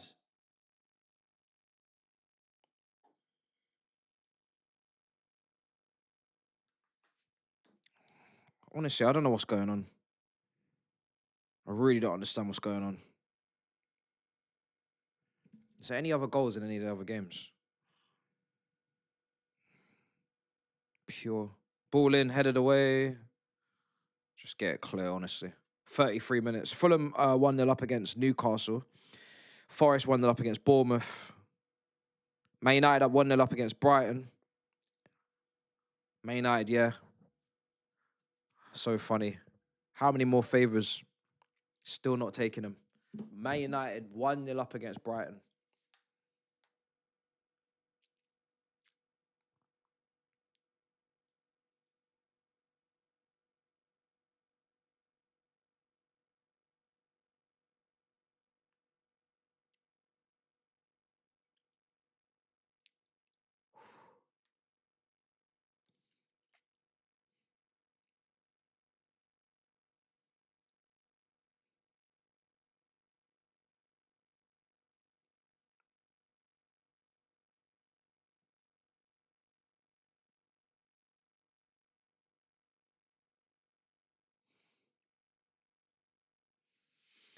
Oh, Sunderland cutting through us again. It's just wave after wave. Attack after attack. We don't have a clue what we're doing in this system right now. Worked against Man City for being compact, being defensively resilient, staying in the game. But going forward, we didn't have a clue. And today, defensively, we've been awful. And going forward, we still don't have a clue.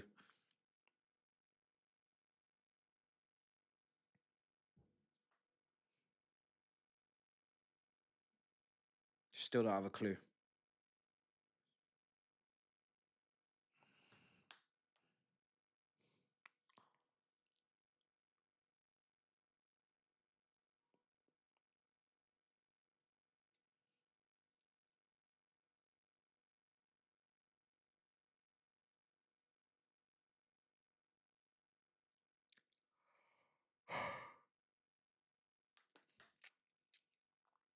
Robbie. Free kick.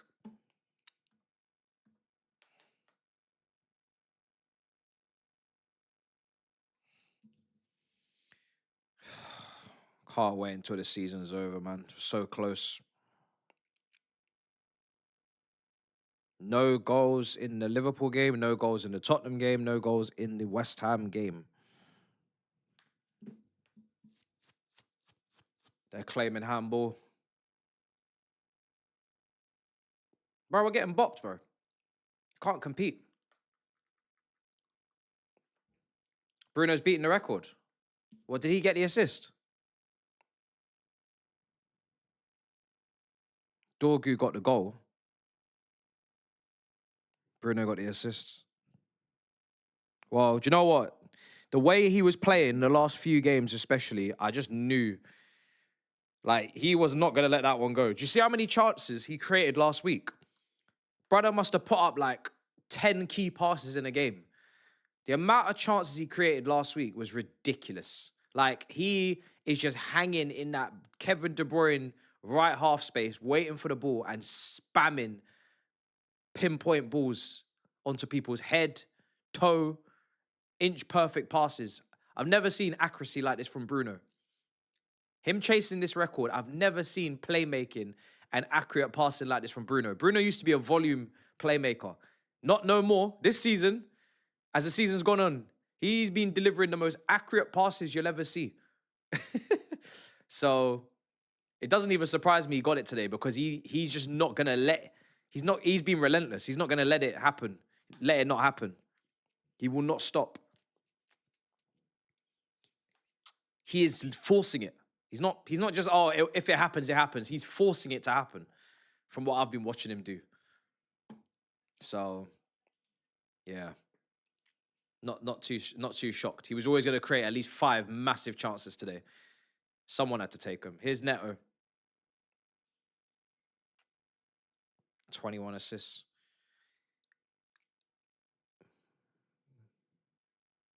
Oh, fuck! You're never going to get a better ball in from Gusto on his weaker foot than that. That's got to go in from João Pedro. It's got to go in. It's a great ball. You've got to score. You have to score.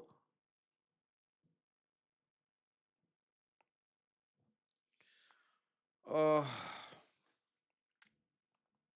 wouldn't be surprised if Bruno's going to just keep going, because he wants to set the record high so people can't just take it off him.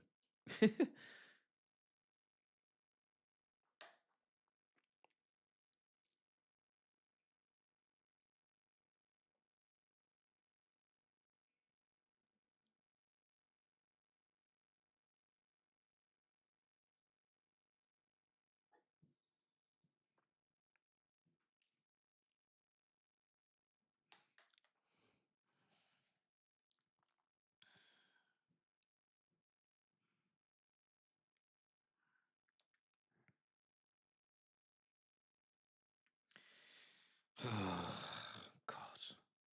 Nearly there, chat. Nearly done watching this team. I can't, like, bruh, it's going to be beautiful. Months and months not watching this team. Months and months and months not having to watch this team. It's going to be beautiful. It's going to bring joy to me. Real joy, happiness and joy. I can't wait. Can't wait. Get to just enjoy the sun. Don't have to watch this team. Don't have to even think about them. I'll be there for the transfers, but beautiful. Magnificent.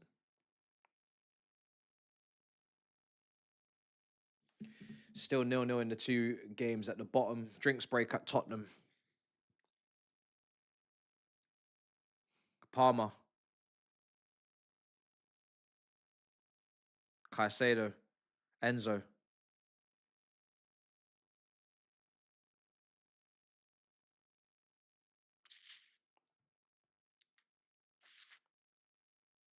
Cucurella. Enzo.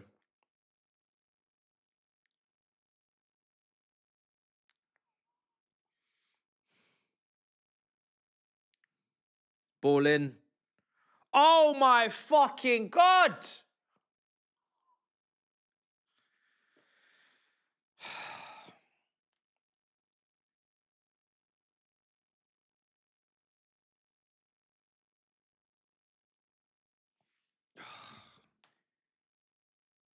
Couldn't quite get it.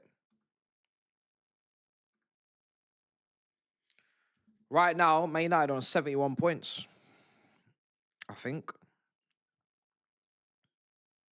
Yeah, 71. West Ham, you still need to score, bruv. I don't know what's going on at West Ham, but they need to score. This is the thing with West Ham. Can you even trust them to win their own game? This is the funny thing. For all we speak about Tottenham, West Ham are still 0-0 against Leeds at home on a day where they have to win.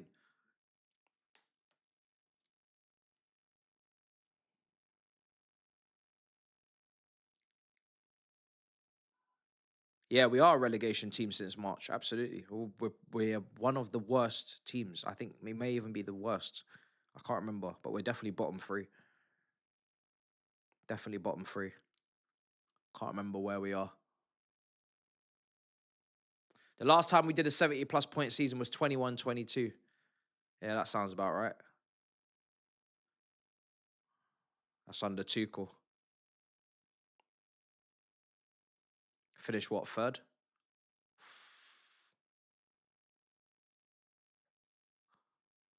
Third or actually maybe fourth.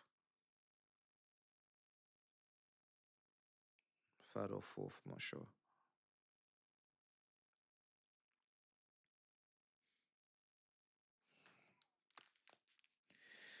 I'm looking forward to half time. This has been a nasty first half.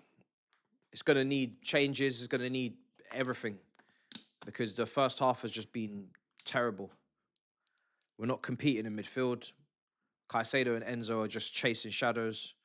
They might be outnumbered in there. I haven't checked, but we're just getting... Oh, far. Oh, far. They're saying Tottenham have scored.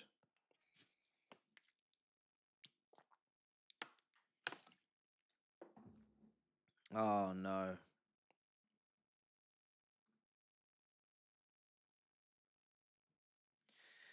Yep, 1-0 to Tottenham.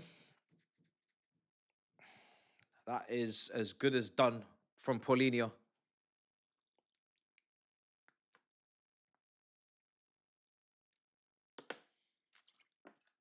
They're just not going to concede 2 goals in one half, are they?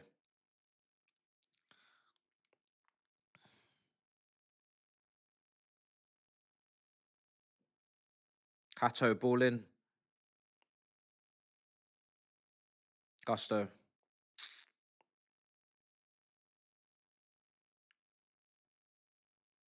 Oh, sugar. Brobbey is terrorizing us. He's so physical. Dragging our centre-backs all over the place today. It's been a brilliant centre-forward performance from Brobbey. So good. So good. But yeah, Paulinho from a corner, hit the post, and then on the rebound, stabs it in for 1-0. That's Tottenham safe. There's absolutely no way they're conceding 2. And West Ham are still 0-0 anyway. So Man United 2-0 up. Second goal's gone in from Mbeumo, who has assisted. Amad Diallo. Arsenal scored. Gabriel Jesus 1-0 up at Selhurst. It's all going wrong, chat. It's all going wrong. Day just gets worse and worse. Our ops will be crowned. Our other ops will be safe. We will be languishing in 10th in the most irrelevant, insignificant position you could ever sit in. Bruno's broken the record, which, to be honest, I don't really mind that. It's not like one of our players had the record. And yeah, anything else? Anything else? All we have now left is let's see what happens next week. Because boy, if PSG don't win that, might go down as the worst season of my whole life. I think it will. Yeah, I think it will go down as the worst season of my life. Anyway.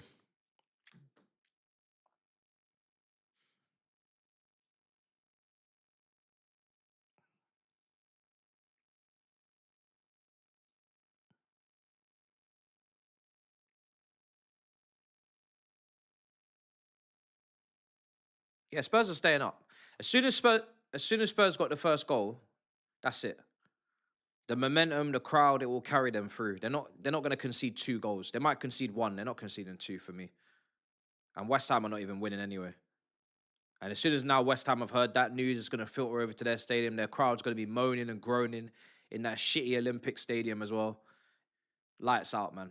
Them players know they're getting relegated.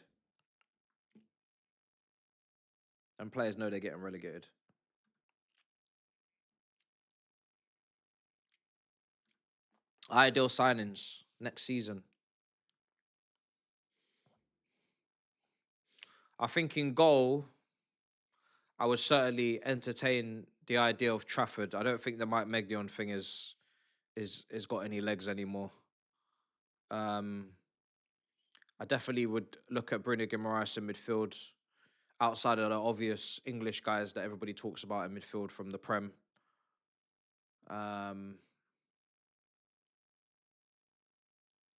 Who is my centre back?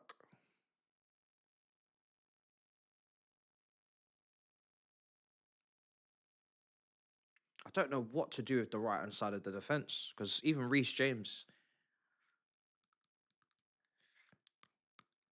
I guess if it's 1 game a week, you can put faith in the fact that Colwell and Reece James should be able to play once a week in the Prem, surely. So they're both in the starting 11. Surely we don't need to worry about them two with 1 game a week. So no Europe helps those two. Fofana is not for me. It's not for me.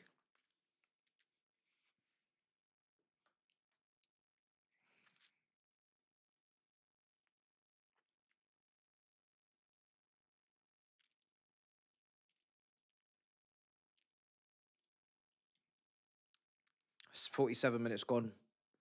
Ball in. Half time.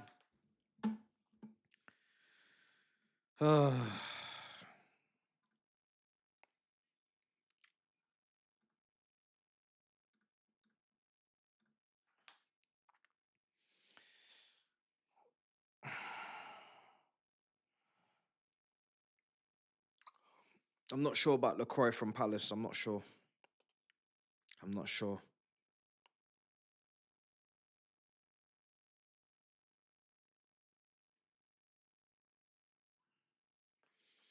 Anyway.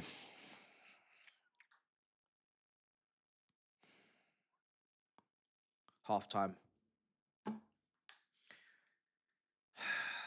This has been absolutely awful. But did we expect it to be anything different than what we've watched? Sunderland are fighting for Europe. Home crowd actually give a shit and know how and what they want to do on the pitch. We, the complete opposite. We weren't great against Tottenham, in my opinion, at home. We were not great at all. We were not good against Man City. I know I sounded harsh in my review, but going forward, we were tragic. We were very tragic. We didn't force Trafford into any saves. We didn't really create any big chances. We just stayed in the game because we were competitive, off the ball, compact, defensively resilient, organised. But it wasn't anything more than that going forward. And then, yes, the penalty referee and all that stuff. Tottenham, again, not impressed. Today, not impressed.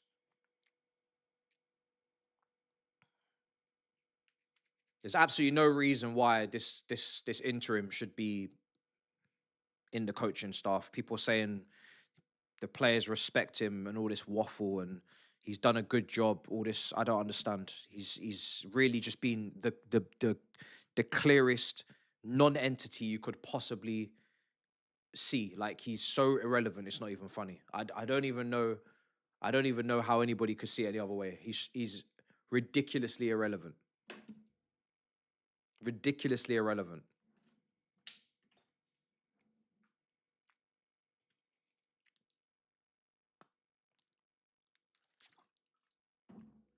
And so he should be. I didn't expect nothing special or nothing impressive, and I didn't get anything special or anything impressive. It's fine. That's not his problem. That's not his business. But he is nothing. I've seen interims. Like we've actually had interims at this club. We've had Gus Hiddink. We've had like guys come in and actually do something, actually change our fortunes, actually recover us, revive us. This is not that. This guy, anyone could be down there. Anybody could be down there. And you wouldn't notice a difference. Anyone could be in that dugout. It's incredibly irrelevant.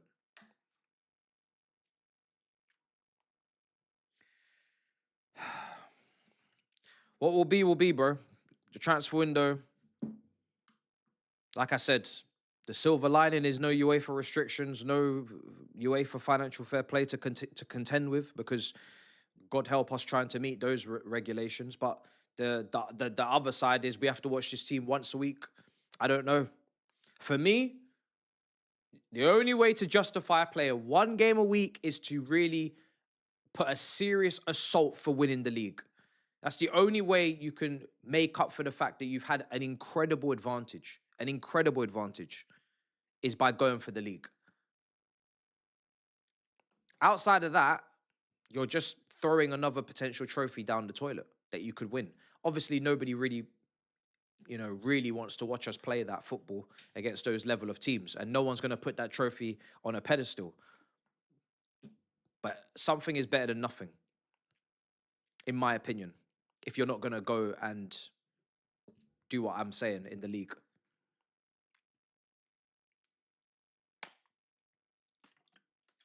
But that's like under normal big club circumstances, But no normal big club would even be in this position in the first place, really.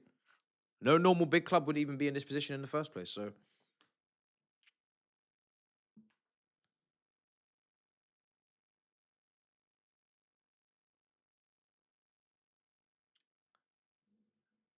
It's not an expectation on Alonso. It's an expectation on his ownership. It's the only way this ownership could possibly get out of the dark.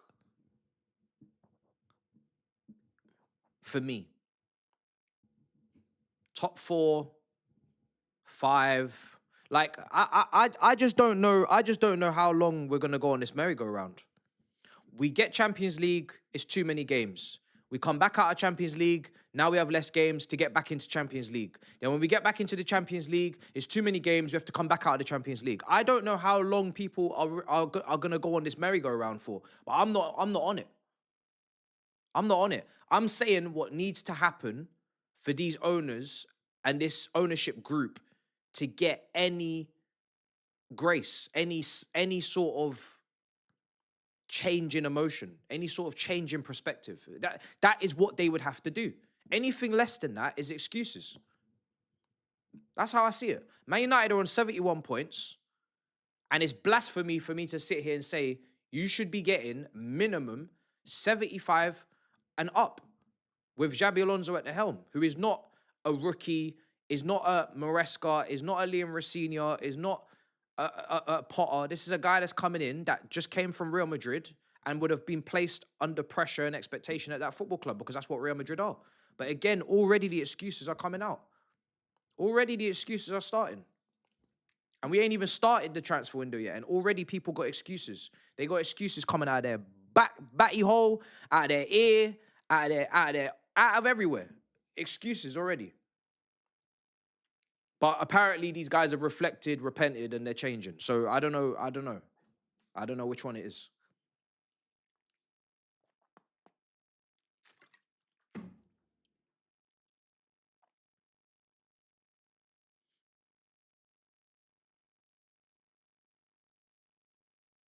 Until you try to overachieve, you will not achieve anything, honestly. Until you try to overachieve, you will not achieve anything. In 22-23, Arsenal overachieved by going from 5th to 2nd. That was the catalyst for them knowing, oh shit, we're not just Arsene Wenger's Emirates top 4 contenders. We're actually going to go for a title year after year after year, challenge. But they had to overachieve to get into that position in the first place. We had to overachieve under Tuchel by winning the Champions League with fucking Werner, Mount, and Havertz in a front three. to say, oh shit, we're the European champions. But if you're not going to overachieve at any point, you won't achieve anything. So it's fine. You know?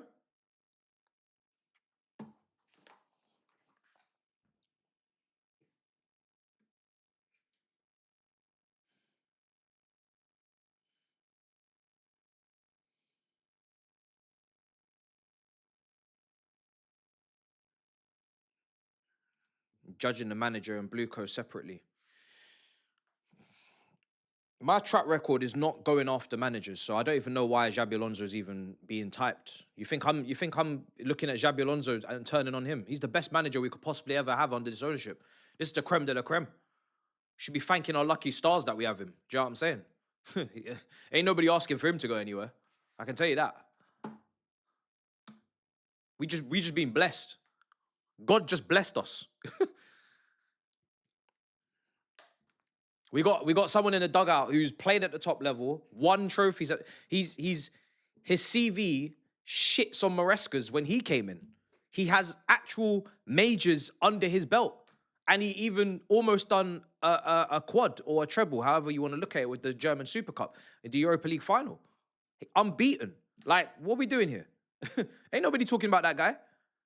We are at the creme de la creme. This guy won a World Cup as a player. This guy played for big clubs. This guy actually understands the game and football. Nah. Ain't nobody talking about him. You mad? What do you think this is? Ain't nobody talking about that guy.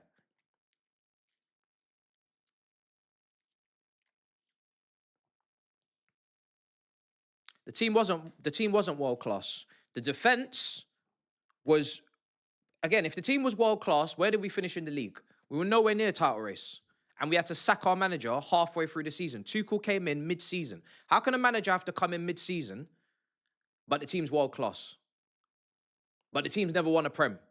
The team under Sarri was in the Europa League and was, again, nowhere near title race. And was starting to losing them domestic cups. Just starting that. The team was not world class. We had a couple of world class players. Jorginho and his fan base was not world class. Mateo Kovacic and his fan base was not world class. Kante was world class.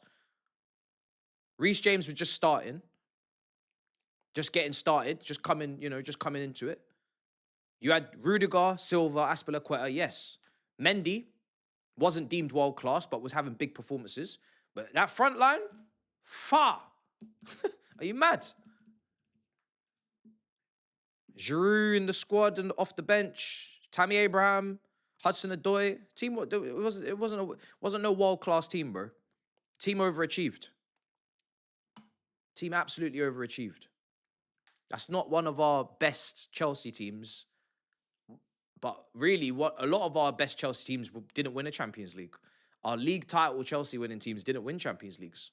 Those were our world-class teams, the teams that won the league or won the cup, league and cup double under Ancelotti. Those were our best teams. They never won a Champions League, you know? You don't have to be at the peak of your powers to win a Champions League. You just have to turn up for the occasion, for the knockouts, for the moments, tactically be organised and astute and handle your business on the day. And that's it. But to be world-class or to be the best in the country over 38 games, that is difficult. You know, that is very difficult. It's a different barometer you're going to be judged on. Because you got to be consistent. And you got to do it in all types of occasions. You got to find those late winners. You know, you got to batten down the hatches last 10 minutes. You got to, at some point, you'd like to think, express yourself and show that attacking fluidity football, You got to do it all. You got to keep clean sheets. You got to do it all.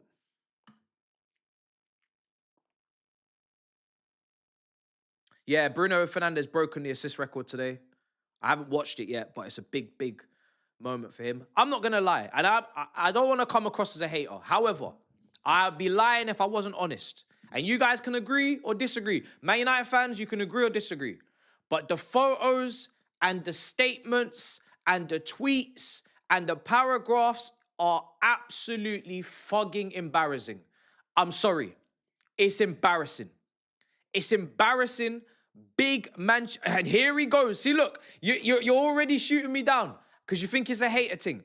I'm sorry. You are Manchester United, and I'm seeing statements and paragraphs like you won a trophy. This is a player of the year. I want you to take Bruno Fernandes out of that. I want you to put Harry Kane in a Tottenham shirt in that with that same player of the year trophy and the same Tottenham, and tell me you would not be laughing your ass off at this right here. The photo, the whole team photo, the paragraph. This is where you lot need to be honest with yourselves. The same shit you would ridicule Tottenham for is the same shit you be doing this week. And anybody who tells me otherwise is chatting shit. Just be honest with yourselves. If you're fine with that, that's different. Be fine with it. I'm not telling you not to be. Just have the same energy you have for Tottenham. That's all I'm saying. Same energy you have for Harry Kane. Same energy you have for Tottenham. Same energy. Player of the year. And we're doing group photos and paragraphs. That's all I'm saying. Roy Keane, I know he's not an analytical analysis, but Roy Keane in this instance is correct. I'm sorry. For this here, I'm with Roy Keane. You would never catch Manchester United doing this. Never. Ever. Never. Never. And some of you might be young and you haven't seen Man United win a title since 2013, so you've forgotten what Manchester United is. In my opinion, Manchester United is the biggest football club in the country. The revenue, the turnover, even with no Europe, all these things point in the direction of Man United being the biggest club in the country. Man United is a club where they try and pit themselves with Real Madrid. See if you catch a Real Madrid player winning Player of the Year and doing up a photo like that in a trophyless season. You'd be lucky if your car is not on fire. And like I said, who cares? Some of you, who cares? But I'm just saying it's mad. It's mad. It's mad.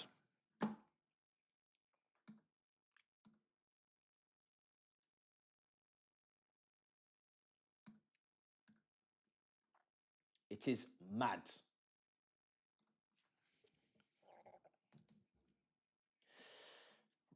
Right. Second half's going to kick off.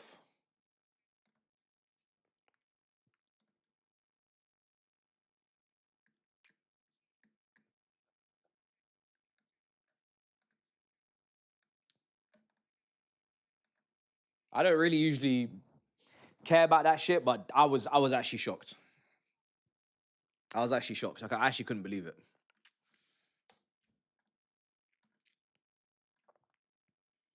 Right, we're going to sync up on 45-30. Second half's kicked off.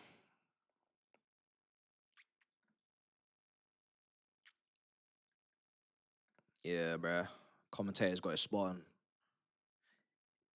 We are not coming in. We're not coming into these games with any fight. It's just like, even if you come in at 80% in this Prem, you're getting absolutely moved to. You cannot come into any game in the Premier League at 80%.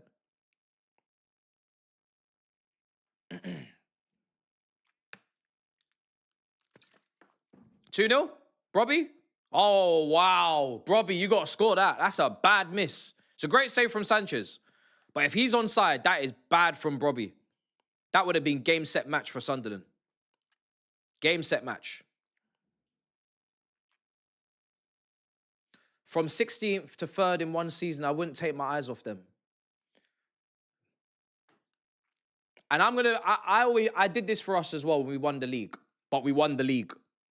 When we finished 10th and we went to 1st under Conte, I never in my analysis said, oh, the team that finished 10th won the league.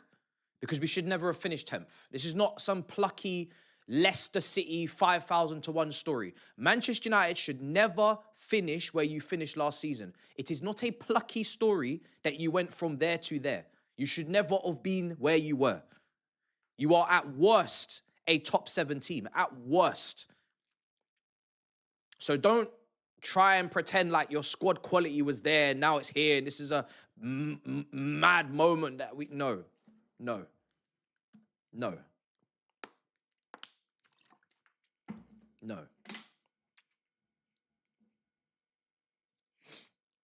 If Tottenham finish 6th next season, you know, it's probably because their players are fit and De Zerbi's a better coach. But it's not a plucky story. Pulling at the heartstrings of the country.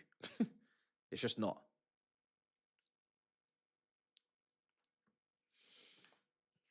Yeah, you say it's the worst one because we had no Europe.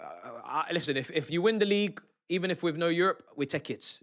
You know, no one wins enough leagues unless it's Man City to be picking and choosing how you win the league. If you're going to win the league and you win it with no Europe, yeah, of course, it's obviously easier for you, but I don't give a shit. You won the league. You think Man United fans would care this season if they won the league? Bro, we're going to say, oh, you won the league, but you didn't have Europe. You think Man United fans will care? Man United fans will tell you, shut the fuck up, we're champions of England. So nobody cares, bro. I'll be honest. Silverware is silverware. Same way people will come to me and be like, oh, Chelsea didn't win the Champions League, but they didn't win it and win the league at the same time. I don't care. We won the Champions League. I don't care, bro. I don't care. 1-1, Man City won, Villa won. Watkins has equalised. I'm surprised. I didn't think Villa would put up any fight. I thought they were drunk, but they're playing. Sunderland look more likely to go 2-0 up against Chelsea than Chelsea have any chance of getting back into this game. Started the second half exactly how he ended the first. Enzo Fernandez just put the ball out of play under no pressure. The diabolical performance continues. Man United are 3-0 up. Wow. Fair play. They don't even need to win this game. They've already guaranteed third, but they're absolutely hammering Brighton. I don't know what's going on. I don't know if Bruno Fernandes is just putting on a clinic. Who's the second assist come from? I bet it's Bruno. Oh, shit. Could be 2-0. Oh! Sugar plum. It's 2-0 to Sunderland. It's been coming. Is that a second? Let me see. No, it's not a second assist. I've checked out. I don't give a shit anymore. Just end this game, man. I've checked out of this match. Who's got the other assist for Man United? Is it Bruno? Maybe the goal's not confirmed. Oh, it's not. It's not. I've checked out, bruv. I don't give a shit. When this game's done, it's going to be a celebration. Arsenal 2-0 up at Palace. Champions are ending the season the right way. Fair play. Could have easily, again, been drunk, but they're performing.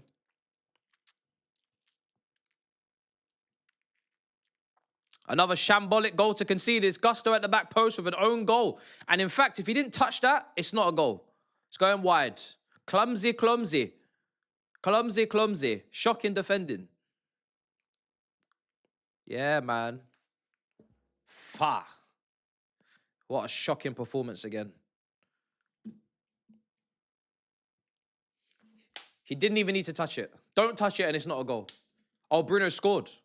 Oh, well, that makes sense then.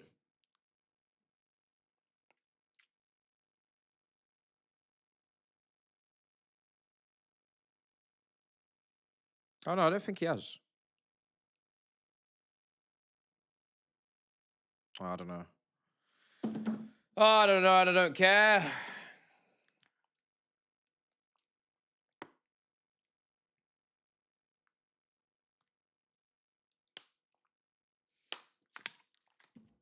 At this point, they may as well batter us. Honestly, because we're done here. What do they need? They're currently 7th. Goal difference wouldn't even do anything for them. At the moment, Sunderland are going to be playing Europa League football. Yeah? Wow. Sunderland are going to be playing Europa League football. Brighton will be playing Conference League football. Sunderland will be playing Europa League football. Do you know what, yeah? Big them up, man.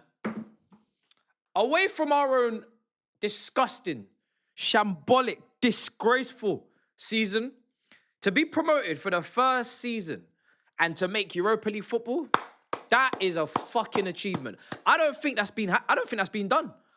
Who has ever been promoted and made Europa League football first time around? That is an astonishing achievement.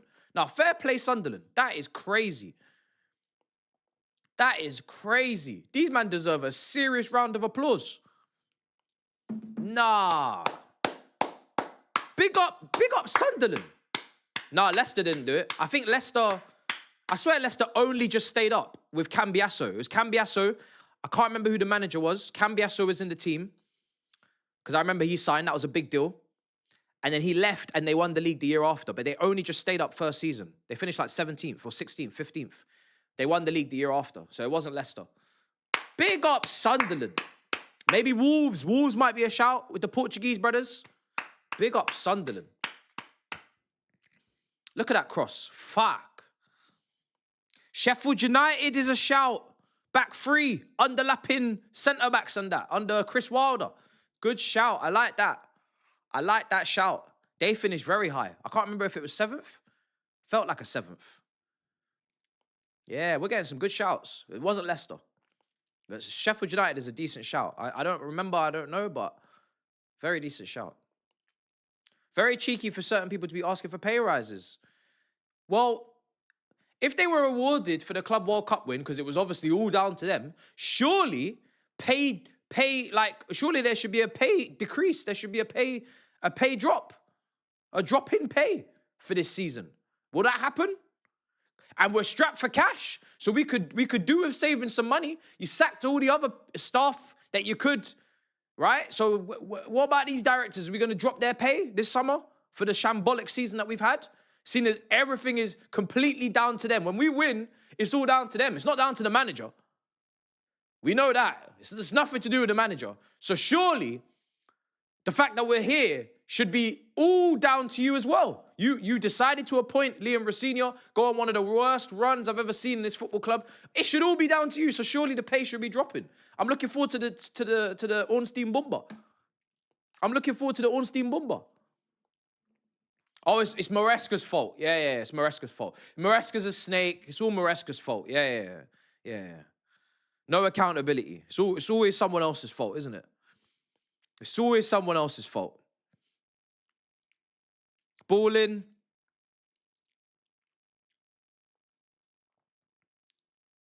It's always someone else's fault.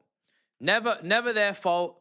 Never their decisions with signings and hiring managers and deciding not to sign a centre-back that the manager asked for, etc. It's never their fault. It's always someone else's fault. It's funny that. It's funny that.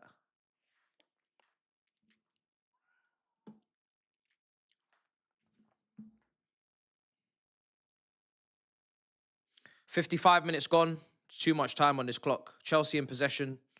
Caicedo. Let me just give you a rundown of the scores.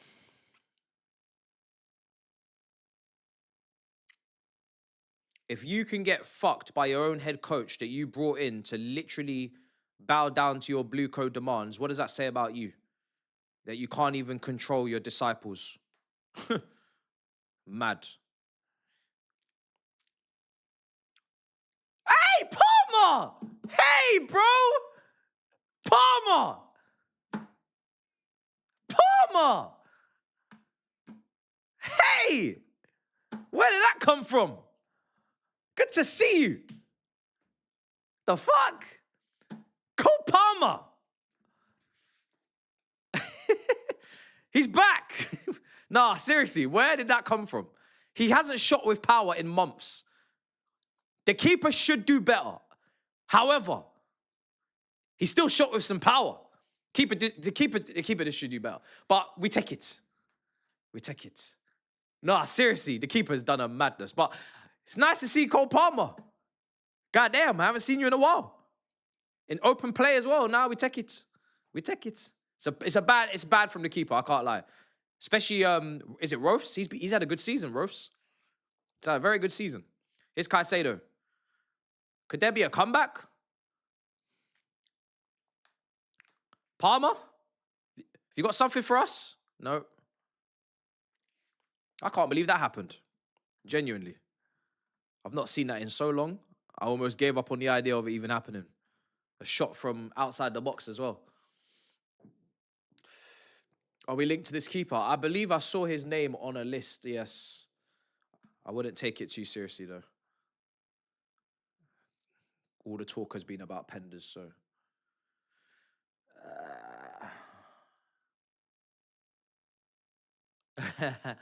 Cheer up, Matt. At least the World Cup is going to unite all of you guys, so you won't have to focus too much on Spurs staying up and Arsenal champions. Yeah, I don't think that's how my summer's gonna work. I'll be honest. All too fast. We'll be taking Cucurella and Enzo if you don't mind. My Real Madrid needs it, and you won't play Europe anyways. That's interesting one. You got money, Real Madrid. You got money over there? Because these things aren't free that you're asking for, you know. Like, I know you man are used to the whole freebies and that, but we actually do lock people into contracts, so you're gonna have to pay. I know you're not too familiar with paying for shit. Woo, that was close. Sunderland. X23, the game says, oh, he doesn't say anything. He just race quit. Oh, rage quit. Okay, fair. Just 20 quid to just say rage quit. Fair, fair. Big up to you. That was close. Mr. John Marston says 10 of Bruno assists are corners. I'm not even gonna. That's where I'm not gonna be a hater. I was a hater on the whole image stuff and the paragraphs and the tweets because I think it's a bit ridiculous. But I'm not gonna hate on the set piece thing. If you're a good set piece taker and you deliver good set pieces, then you should be taking them. And if you get assists out of them, then you did your job. That's a good cross. Well done to you.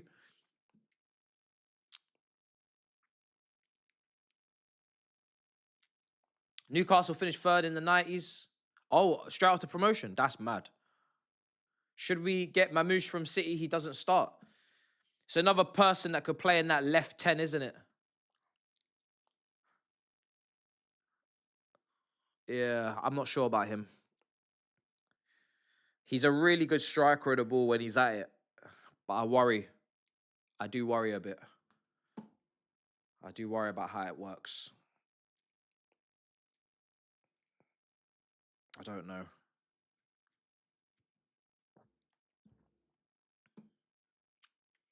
It's just a lot. I've got a lot of PTSD from these left tucked in forwards. Here's João Pedro.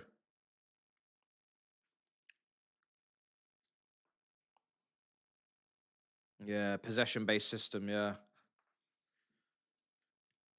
I think I'd even look at Krupi a little bit more than him.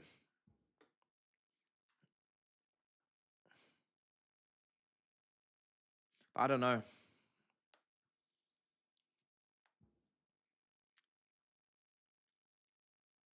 There's something about it that's a bit Nkuku-ish. It's a bit Nkuku-ish.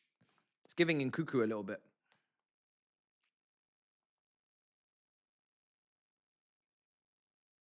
It's giving Nkuku. I don't know why. I don't know why.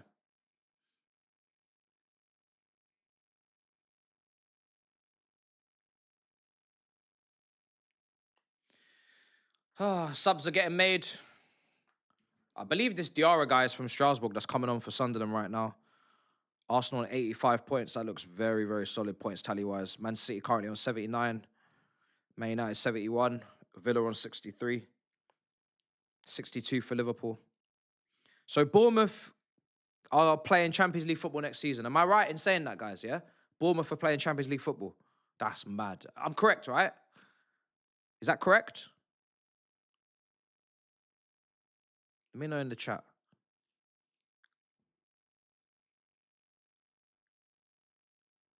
Yeah?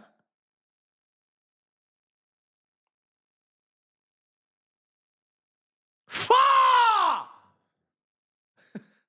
Far! Another red card!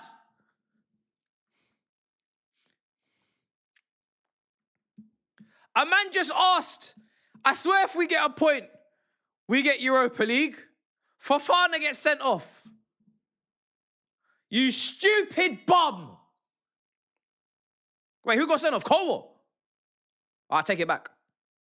I take it back. You're not a bum. But it was Fofana's fault. No, Fofana's sent off. It's not Cole. I saw Cole walking away. I was like, what's going on? Oh, the red card roulettes are back, baby. Ay, ay, ay.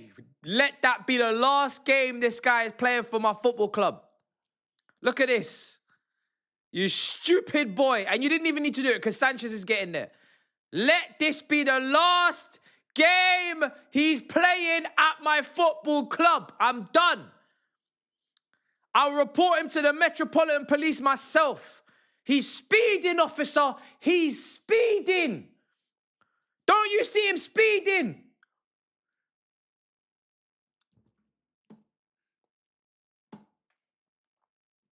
He's on one of the highest wages in the squad, and he is not mirroring it with his performances. Out, out, out!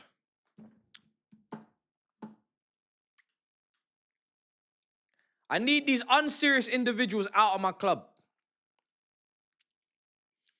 I don't care if you're driving too fast. I don't care if you're snapping Astrid. I don't care what it is. I need these. I don't care if you're Rey Mysterio and off the top rope opposition players. Any unserious individuals, I gotta go. They got to go. Wow, Villa are 2-1 up at the Etihad. Wow. And West Ham are still not winning. Shy. I couldn't think of how to say Rey Mysterio, so I just said it that way. Rey Mysterio. Red Mysterio. Ball comes in from Xhaka. It's going to be 3. Oh, my days, over the bar. How have they not scored that?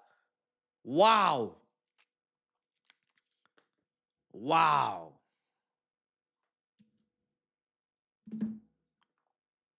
Oh, that is commitment to the cause, isn't it? Should really be 3. He's absolutely thrown his whole life at that ball coming into the box to get it back across goal. Neto's coming off, a nice little smile. Yeah. I bet our predicament is very funny to you, isn't it? I don't want to listen to anything around me mentality. Yes. Liverpool, 1-1. Brentford have equalised. Fuck's sake.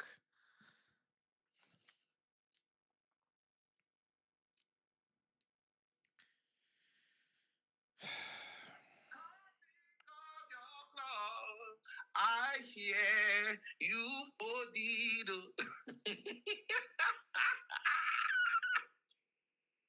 This is the Brentford.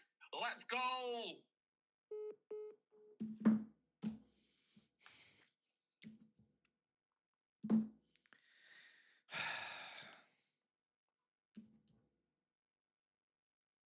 Penalty check. Oh. This will be interesting.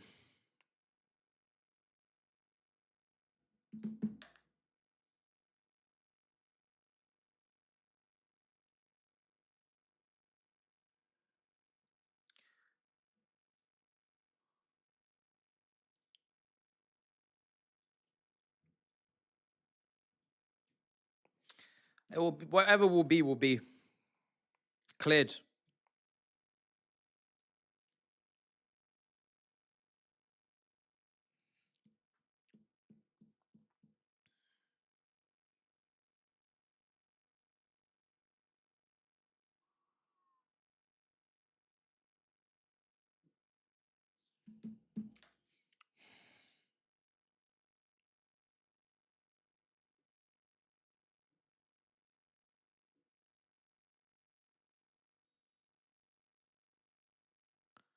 I don't care.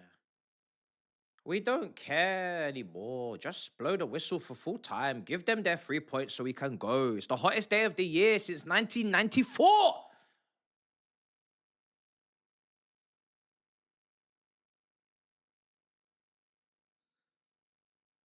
I don't care anymore. I don't care. Just end the game.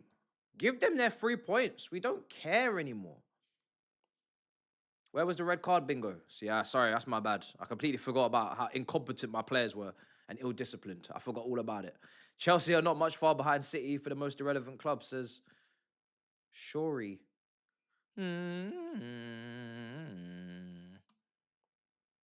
Yeah.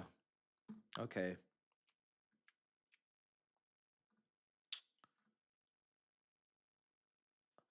Vivek says Chelsea end the season with a red. This is football editage. It is. It is.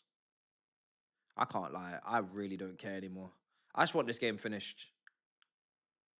I just want this game finished. As soon as this game is over, it will be the happiest moment of my day. Because I'll know I don't have to watch this team again for months.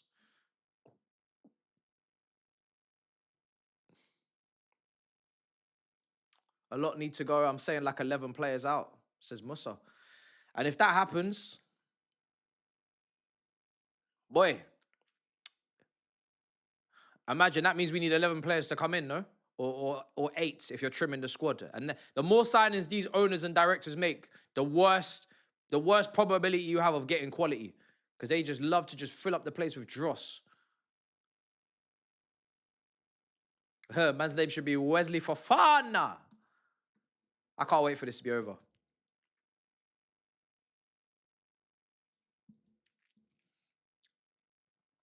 I can't wait.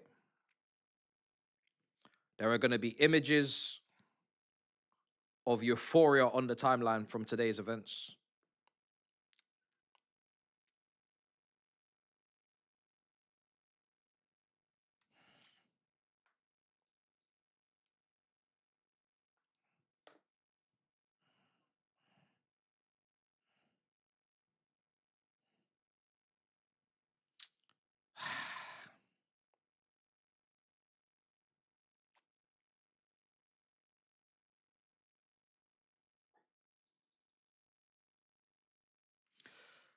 I can't wait for this game to end.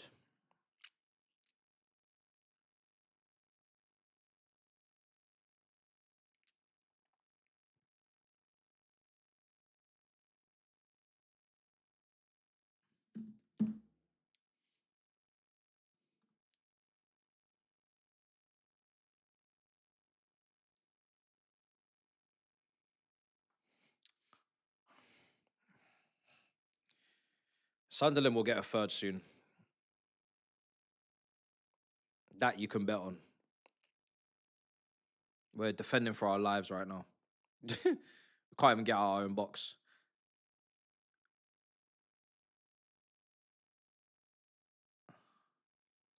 Have West Ham scored?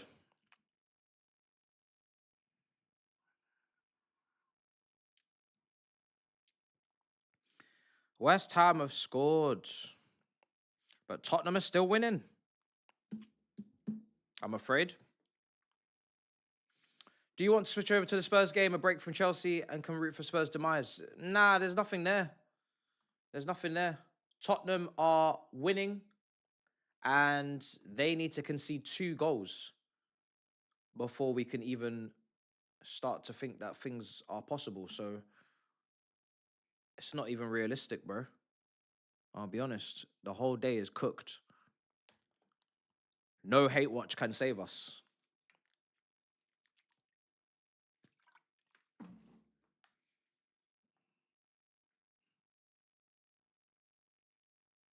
If Tottenham were 1-1 and Everton were dominating, okay. Shit, we got something. But they're not even that. They're losing. It's a long way back. Sunderland. Oh.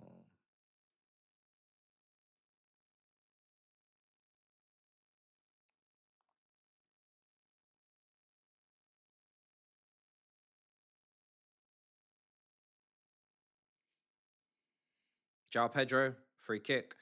Oh my God. Cucurella, you're breaking down attacks without even touching the football. That is impressive. That is something new.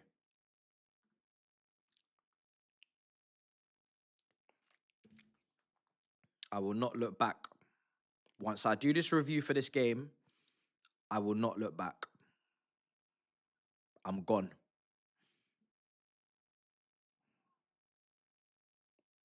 Gone.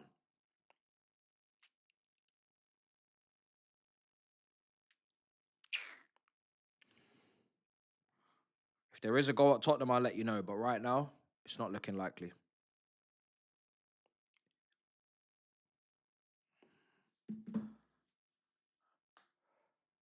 What is looking likely is a third goal for Sunderland. Straight at Sanchez. Oh my goodness.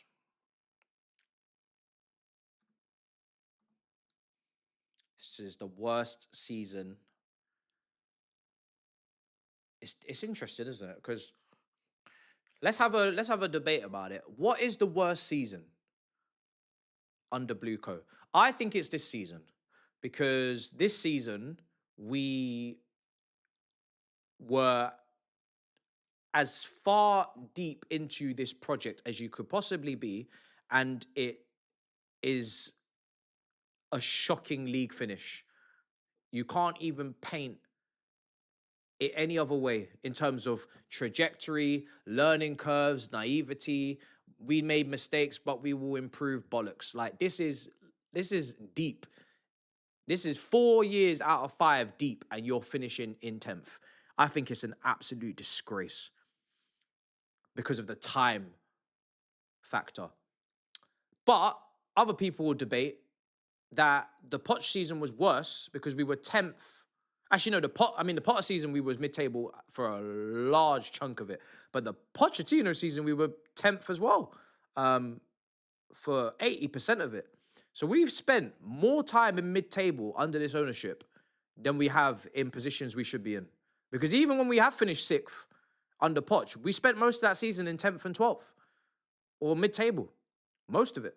I remember it so well. It's only the last 5 games we've saved our ass and found ourselves back in European spots. But that season you had Cole Palmer shelling out mad G&A, so that gave us something. But because this season we were second until December, you could argue we spent more of the season mid-table under Poch than we did this season. It's interesting. I think this season we went to mid-table around game week 30, I think it was. Yeah, it's interesting. It's interesting.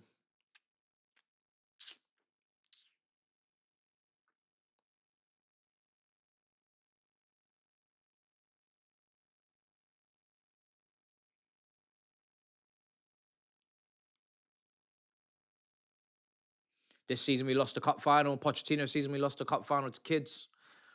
I don't know. It's interesting. It's very interesting. Potter was just, oh, godless lord. That was, but yeah, we have spent a lot of our time mid-table when you really actually go through it. Only under Maresca in last season, that's the only season we weren't mid-table at any point. Last season under Maresca, we were in the top 2, whatever it was again, and then we dropped into the top 4, and then that was it. Every other season, for a decent chunk, we have found ourselves in 10th or 9th or 11th or 12th or something like that. Every other season. 3 out of the 4 seasons, we've been mid-table at times where you can't even pretend like it's 5 games in, so it's just the table hasn't sorted itself out yet. That's not the case.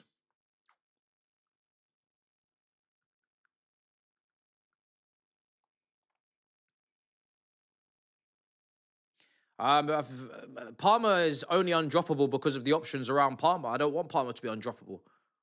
I do not want Palmer to be undroppable at all. I don't think that's good for him. I don't think it's good for us. The only reason why you can't drop him is because look who comes in for him. Who the hell are you going to play? Gittins, Garnacho, Neto.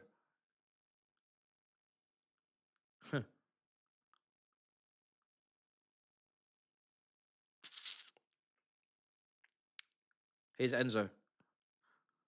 James.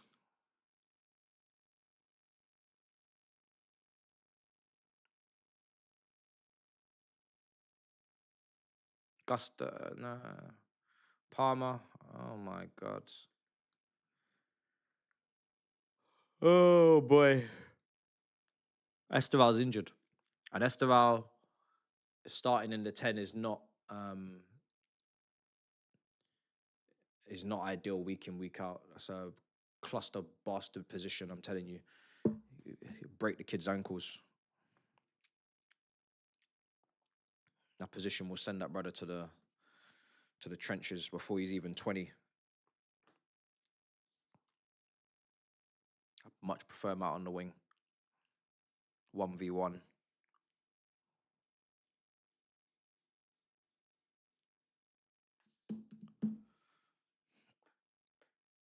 Man comes out of Brazil and we say, let's put you in a more difficult position than you were. Bro, that's nasty work. That 10 position is no joke. Throwing an 18-year-old in the 10 position is mad. Even Barca don't put Yamal in the 10 position. Can't be doing that.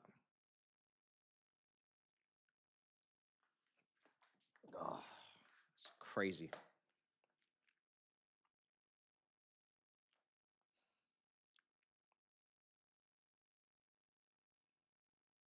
Yeah, Spurs will survive. They're 1-0 up.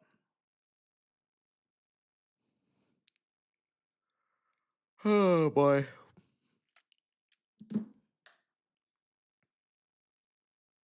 If you are Alonso, what are you thinking right now? If I'm Alonso, I'm not phased in the slightest. If I'm Alonso,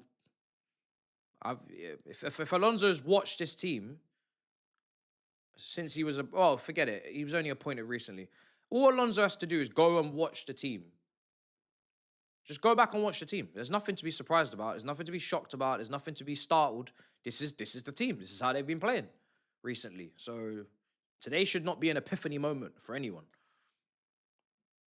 Should not be an epiphany moment. Now, in terms of who he wants to keep and sell, yes, I'd like to think he's making decisions. Because I don't want to hear everybody gets a chance. I hate hearing that shit. If you're a manager and you come into a club of this stature and the first thing you say is everybody has a chance, already I know you're not fit for the job. Already I know you're a clown. If you're willing to entertain people that should not even be here, that tells me you're unserious. That tells me you don't have any authority. That tells me you're a fool. There is no way in hell everybody here deserves a chance. It's not possible. There are clearly players in this squad that are not good enough to be here and should never have been here, and they need to be sold. They don't get a chance.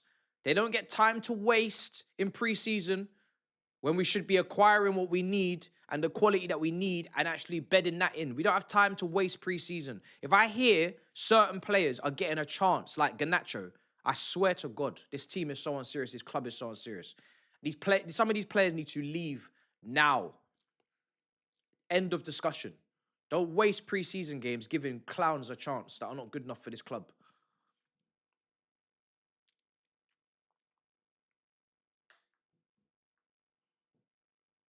Could be a red card for Sunderland. It's going to be a yellow. Yeah, I'm not surprised.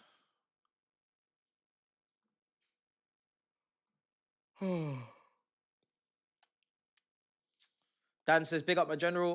What a season. I'm done with this game. Big up, feel your hard work here. DR Big Six. Where can I reach you on DMs? I would like to bring your attention to a matter that might be of interest to you. Instagram, bro. Just go through Instagram. I don't really go on Twitter that much. So yeah, go through Instagram. I'll see it in the requests. Big up to you, brother. Steve says, if you are Alonso... Oh, sorry, I already read that one out. Yeah, the team needs open heart surgery. I mean... You need to try and make as many... This is why I'm on a needle mover only mindset. Because we need to make as fewest transfers as possible and make as most improvements as possible. That is what we actually need to do. We can't do the 10 players out, 10 players in thing. We need to make 5 critical transfers. Because as bad as a lot of these players look... I promise you, if you bring in the quality we are lacking in certain positions, some of these players will improve alongside said quality, and then they will be okay. You cannot build a squad of 22 world-class players. You cannot even build a squad of 15 world-class players. It's not possible. It's not going to happen. So you have to bring in the quality that is going to not only improve the team, but improve players around them. That is what we need to do. But if you keep bringing in these sideways players... like Barco, and you think Barco is not only is Barco not going to improve the starting 11, but he's not going to improve players around him, and he's not going to take away weaknesses, clear, obvious weaknesses that are already in this squad, then you're not going to make any progress. Simple as that. I'm tired of saying the same shit over and over again, but it feels like it's falling on deaf ears. Not with you guys, but with, you know, with the people that are making these decisions. I don't understand. How many more times? West Ham are 2-0 up. Bowen. So yeah, West Ham have done their job, but unfortunately Tottenham are still doing theirs. So unless there's going to be some late goals from Everton, it's not going to be enough. It's not going to be enough.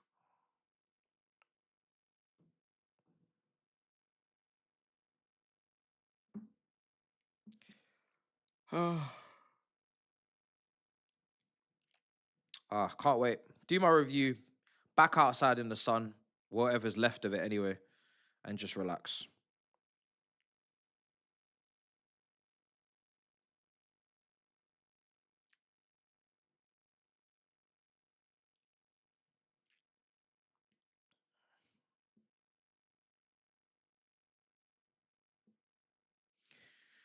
Oh, brother. Brother. When is it all gonna work out, bruv? When is it all gonna work out for us, bruv?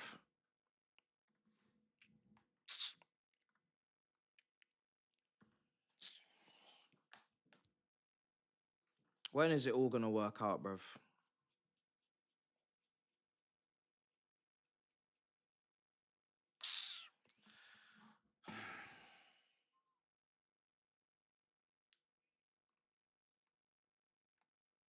But do you know what? Big up to Sunderland. Oh, Delap's on. Bro, I just need to go. Honestly, I just need to go to the toilet. That's my response to Delap coming on, bro. I just need to go to the toilet, bro. I just need to go to the toilet, and I just need this season to be over and this game to be over, and then we just move. That's it. I'm done. Done with Fafana, done with Delap, done with Garnacho, done with bare players, bro. Just done. I'm not interested in what they have to participate, what they have to bring. I'm done. Checked out. Just leave my club.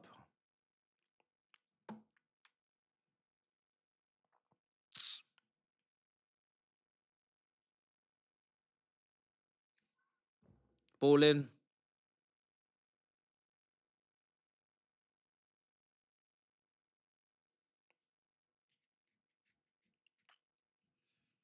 What does a point even do for us, even if we did get a late goal? Does that put us... I mean, Brighton have lost, haven't they? I don't think that even puts us in the position. I don't even know. What's the goal difference? 52. I don't even know. I don't even know anymore.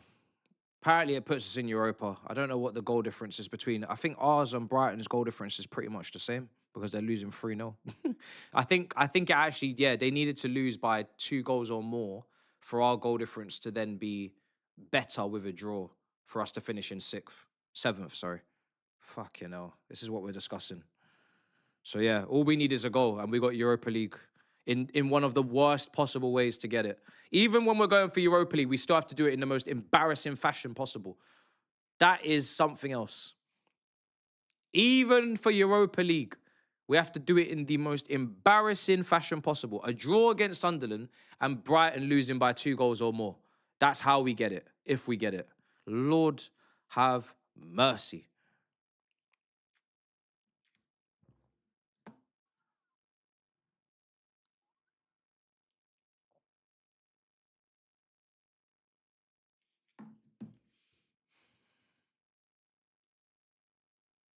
I don't think we're getting Conference League at the moment anyway.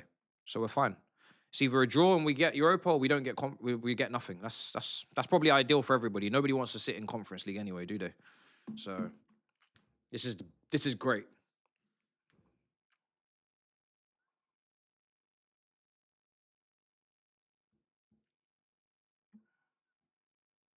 Oh, the draw doesn't get us in.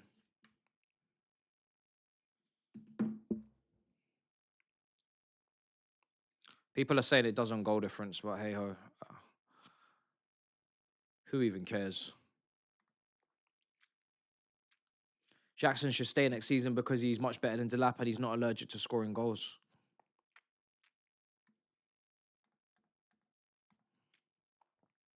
Listen, I'm not advocating for Jackson right now, but this ownership, unfortunately, could do a lot worse, as we've already seen with Delap. And I'd much rather him over Delap because watching Delap is an absolute eyesore. So you either have two immature players, one that is an eyesore and one that outside of the box isn't an eyesore and can help us create more chances and be fluid, but still misses loads of chances, or one player who doesn't even get into goal scoring positions, doesn't even have any chances because his movement is shit and he's an eyesore and he's annoying. Like I said,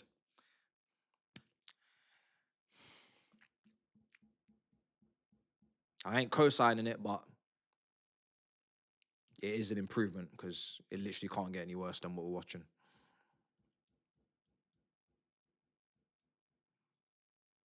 Ball in, header.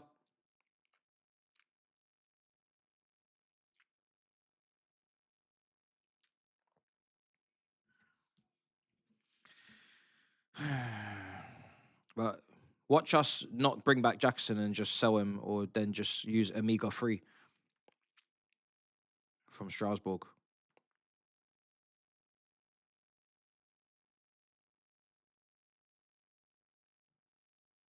Can't wait.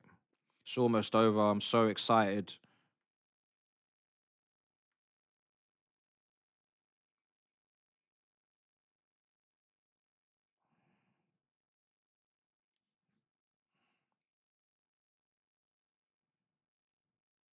Can't wait. I can't wait.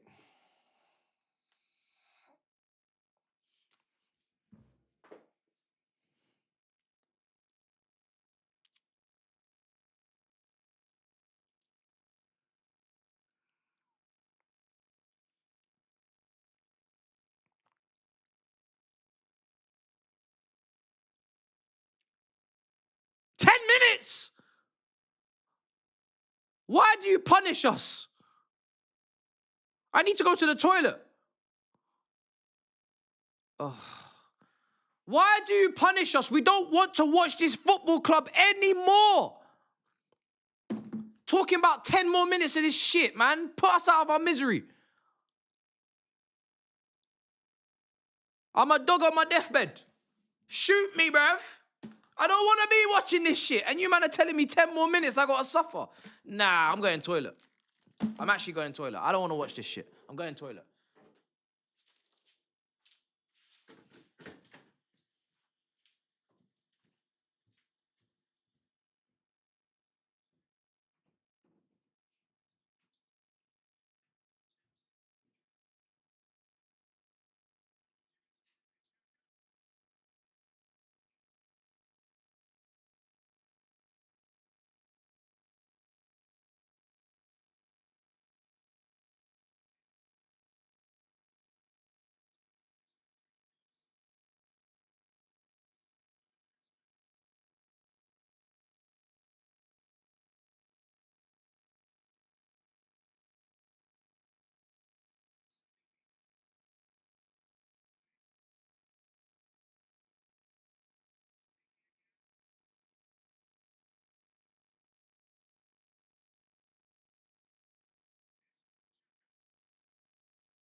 Oh, brother.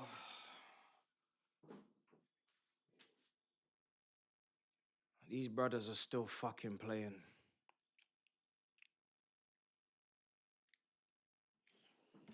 These brothers are still playing.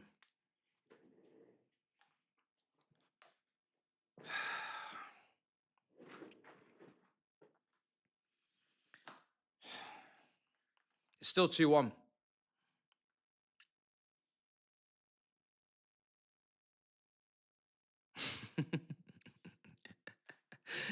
Ah!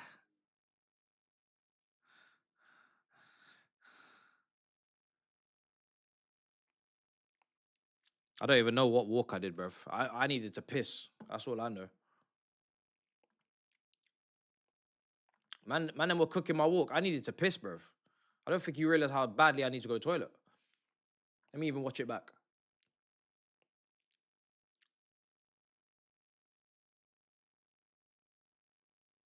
Yeah, you lot might be cooked, you know.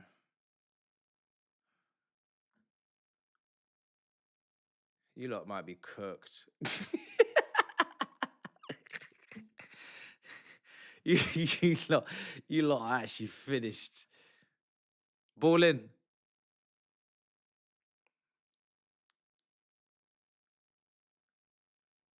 You lot are finished. I'm not even going to address this. I'm not even going to address this. You lot are finished. I've watched the tapes back. You lot are finished. 95 minutes gone. 94 minutes. Oh. Is final whistles blowing? Palace scored. Final whistles blowing around the grounds. Yeah, there's nothing significant going on, man.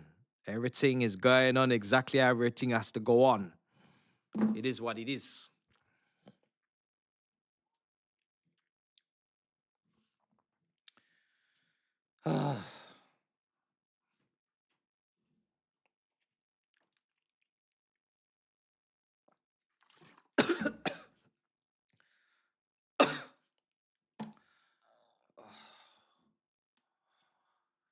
Bruv, Sunderland fans want the game to be finished. Chelsea fans want the game to be finished. Nobody wants to watch anymore. Take your Europa League place. We wish you the best of luck. It's good for your club. It's good for your history. It's good for your season. You deserve it. Leave us. Leave us, please. We don't care.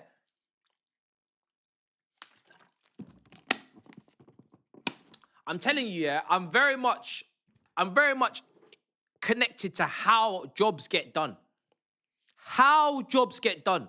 The way that this is potentially getting done, even if we did score, is so disgusting that I don't even feel any type of way towards it. Like, it's how you do shit for me. Everybody can do a job. How you get it done is a different conversation. It's what separates shit from not shit. And this is shit. I'm sorry, I can't get down with this. This is shocking. You could have qualified for Europa League in a whole different way. A whole different experience on the final day. You could have been winning here 2-0. Could have been a good performance. And then I would have still been a disgraceful season, but then I would have taken the Europa League football a little bit better. No, I wouldn't have. That's a lie. But I would have taken it. This is disgusting. This is disgusting. Like, just end the game. Just end the game, man. It's just nasty work. It's just nasty work, man. It's just disgusting. It really is. West Ham are 3-0 up. I don't know what they think they're doing. Someone needs to let them know. Someone needs to let them know they're going down. Someone needs to let them know they're going down. I should have done this shit against Newcastle.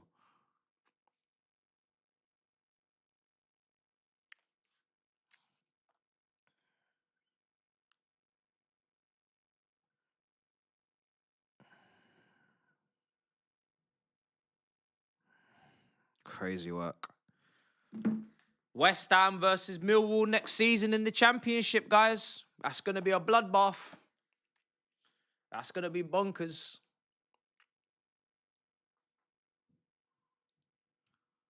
Oh.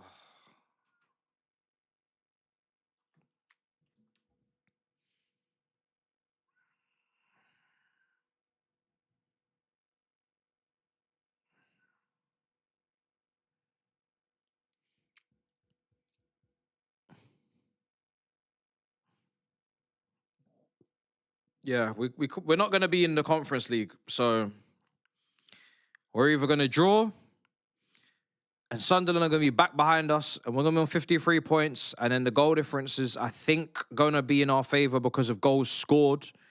We don't even have more goals. Oh no, we will be about, yeah, we will be because of we've scored, so then, yeah, we will have one more goal again, so we'll be a +1, and we'll be ahead of Brentford as well on goal difference. We'll be ahead of Brighton and Brentford on goal difference if we score.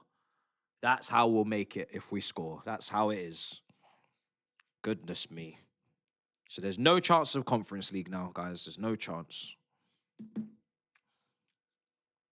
One goal puts you in Europa League.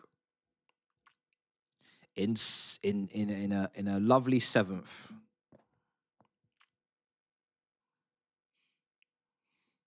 And you still can't do it. This is like it, for all the guys that were doing the calculations and the mathematics and the bid mass, bod mass fractions, you know, this is literally as good as it could have got today. Brighton are 3-0 down. They're not just losing, they're losing by the goal difference you need them to lose. And we're still messing this up. We don't even have to win to get Europa League. We don't even have to win. And we're still messing around. Diabolical. Don't even have to win. All you have to do is just not lose and you get Europa League. Imagine. And you still can't do it. Far. Crazy work. Sums up our season. I don't even have any more disappointment left over for these lot. Like, I've run out of disappointment. I don't have any more disappointment to offer. I've run out. I've run out of disappointment now.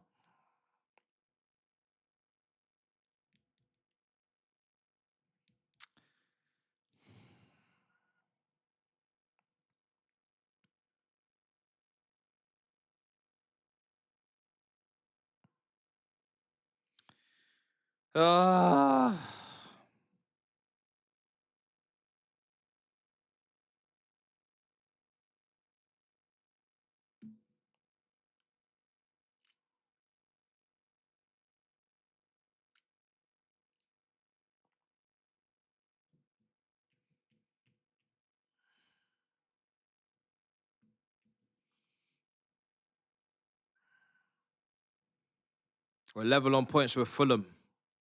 This is our 14th defeat of the season in 38 games. I repeat, this is our 14th defeat of the season in 38 games. We have lost as many games as we have won. We have not won more games than we have lost in the Premier League in this season. We have only scored 6 more goals than we have conceded in the Premier League this season.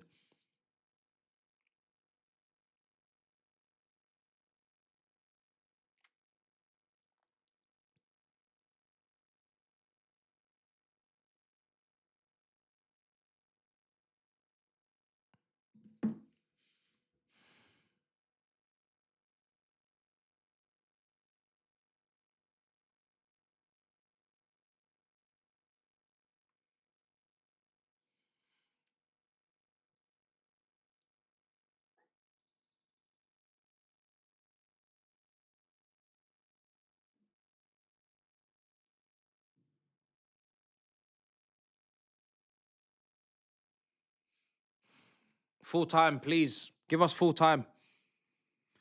Give us full time. Please. Referee, blow the whistle. All we need is full time. Ref. Put us out of our misery, please. No more Chelsea. We don't have to watch these players for months. We don't ever have to see Callum McFlurry again. Please, full time. Yes! Yeah! Full time! No more Chelsea games! No more Chelsea watch-alongs! Yes! Come on! Oh my God! This is unbelievable! No more Chelsea watch-alongs this season! No more Chelsea matches! Come on! Yes! Yes! It's over! Freedom! Oh, this is wonderful. Thank you so much. Thank you so much, referee, man. You put us out of our misery. Come on. Ah. God is good. God is good, man. The season's finished. God is good. Ay, ay, ay. We don't have to worry about next weekend. No more midweek games. Just... look at that. Sunderland. I'm so happy for you, man. Look at that. That is limbs right there. Look at them. Look at them. They was all looking at the phone, waiting for full time, and they found out they got Europa League football. Great club. Congratulations to them. They deserve it. They come up into the Premier League, first season, they go bold, they go ambitious, they buy the players that they want to improve their team, they got rewarded. Europa League football for Sunderland. Big club, big fan base, big achievement. Big up to them. They deserve it. Not us needing a draw on the last day because Brighton are losing 3-0 and the goal difference is going in our direction. These absolute disgraceful individuals limp them way into the Europa League. Nah, Sunderland. That's the story. That's who deserves it. Let them enjoy that experience. Let them go and travel. Go and enjoy that shit. Well done to Sunderland. Well done to Sunderland. That's the footballing gods today. Footballing gods have rewarded the right team. We do not deserve it. We do not deserve it. That's the footballing gods rewarding the right team. Another red card today. Another red card.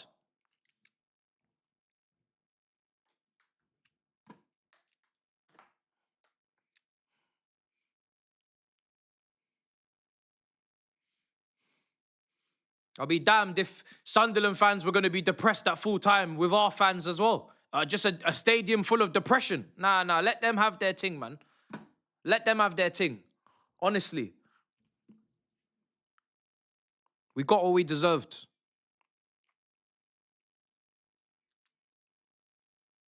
Got what we deserved. Shambolic. Shambolic season.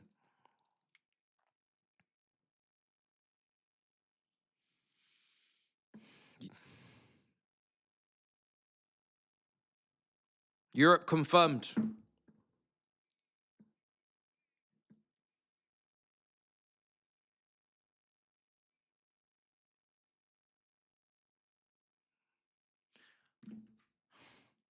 We finished 10th. The final Premier League. Arsenal, top of the league. Man City, Man United, Aston Villa, Liverpool, Bournemouth, Sunderland, Brighton. When you hear our name, let me know. It's going to take Brentford and then Chelsea. Level on points with Fulham. We only just snuck into that top 10 on the goal difference. We finished 3 points ahead of Newcastle and Everton. 5 points ahead of Leeds. 7 points ahead of Palace. 8 points ahead of Forest. And Tottenham, boy, I'm not even going to go any further.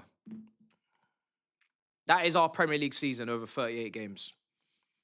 That is what we have put together in the 25-26 season. Tell your grandkids about it. When they ask you, when they go through Wikipedia and they ask you, hey, Dad, what happened there? You can tell them. Tell them about this. Tell them about the day that we went to a newly promoted side and only needed a point to get Europa League football and still lost. Tell them. It was quite the experience.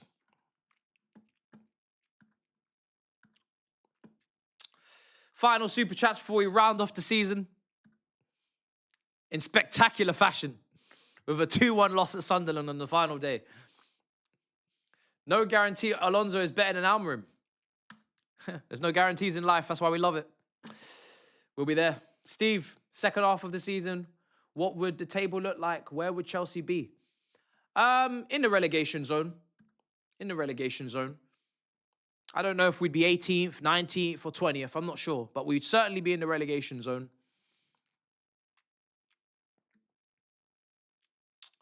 There we are. Well, I'm going to wrap. Thanks, everybody, for watching. And I'll see you for the review. The final review, Chelsea review of the season. It's going to be a party. It's going to be a party. It's going to be a pleasure. Till next time, appreciate all your support for our miraculous miracle of a season, magical season. I can't wait to do this shit all over again next season. It's going to be an absolute pleasure.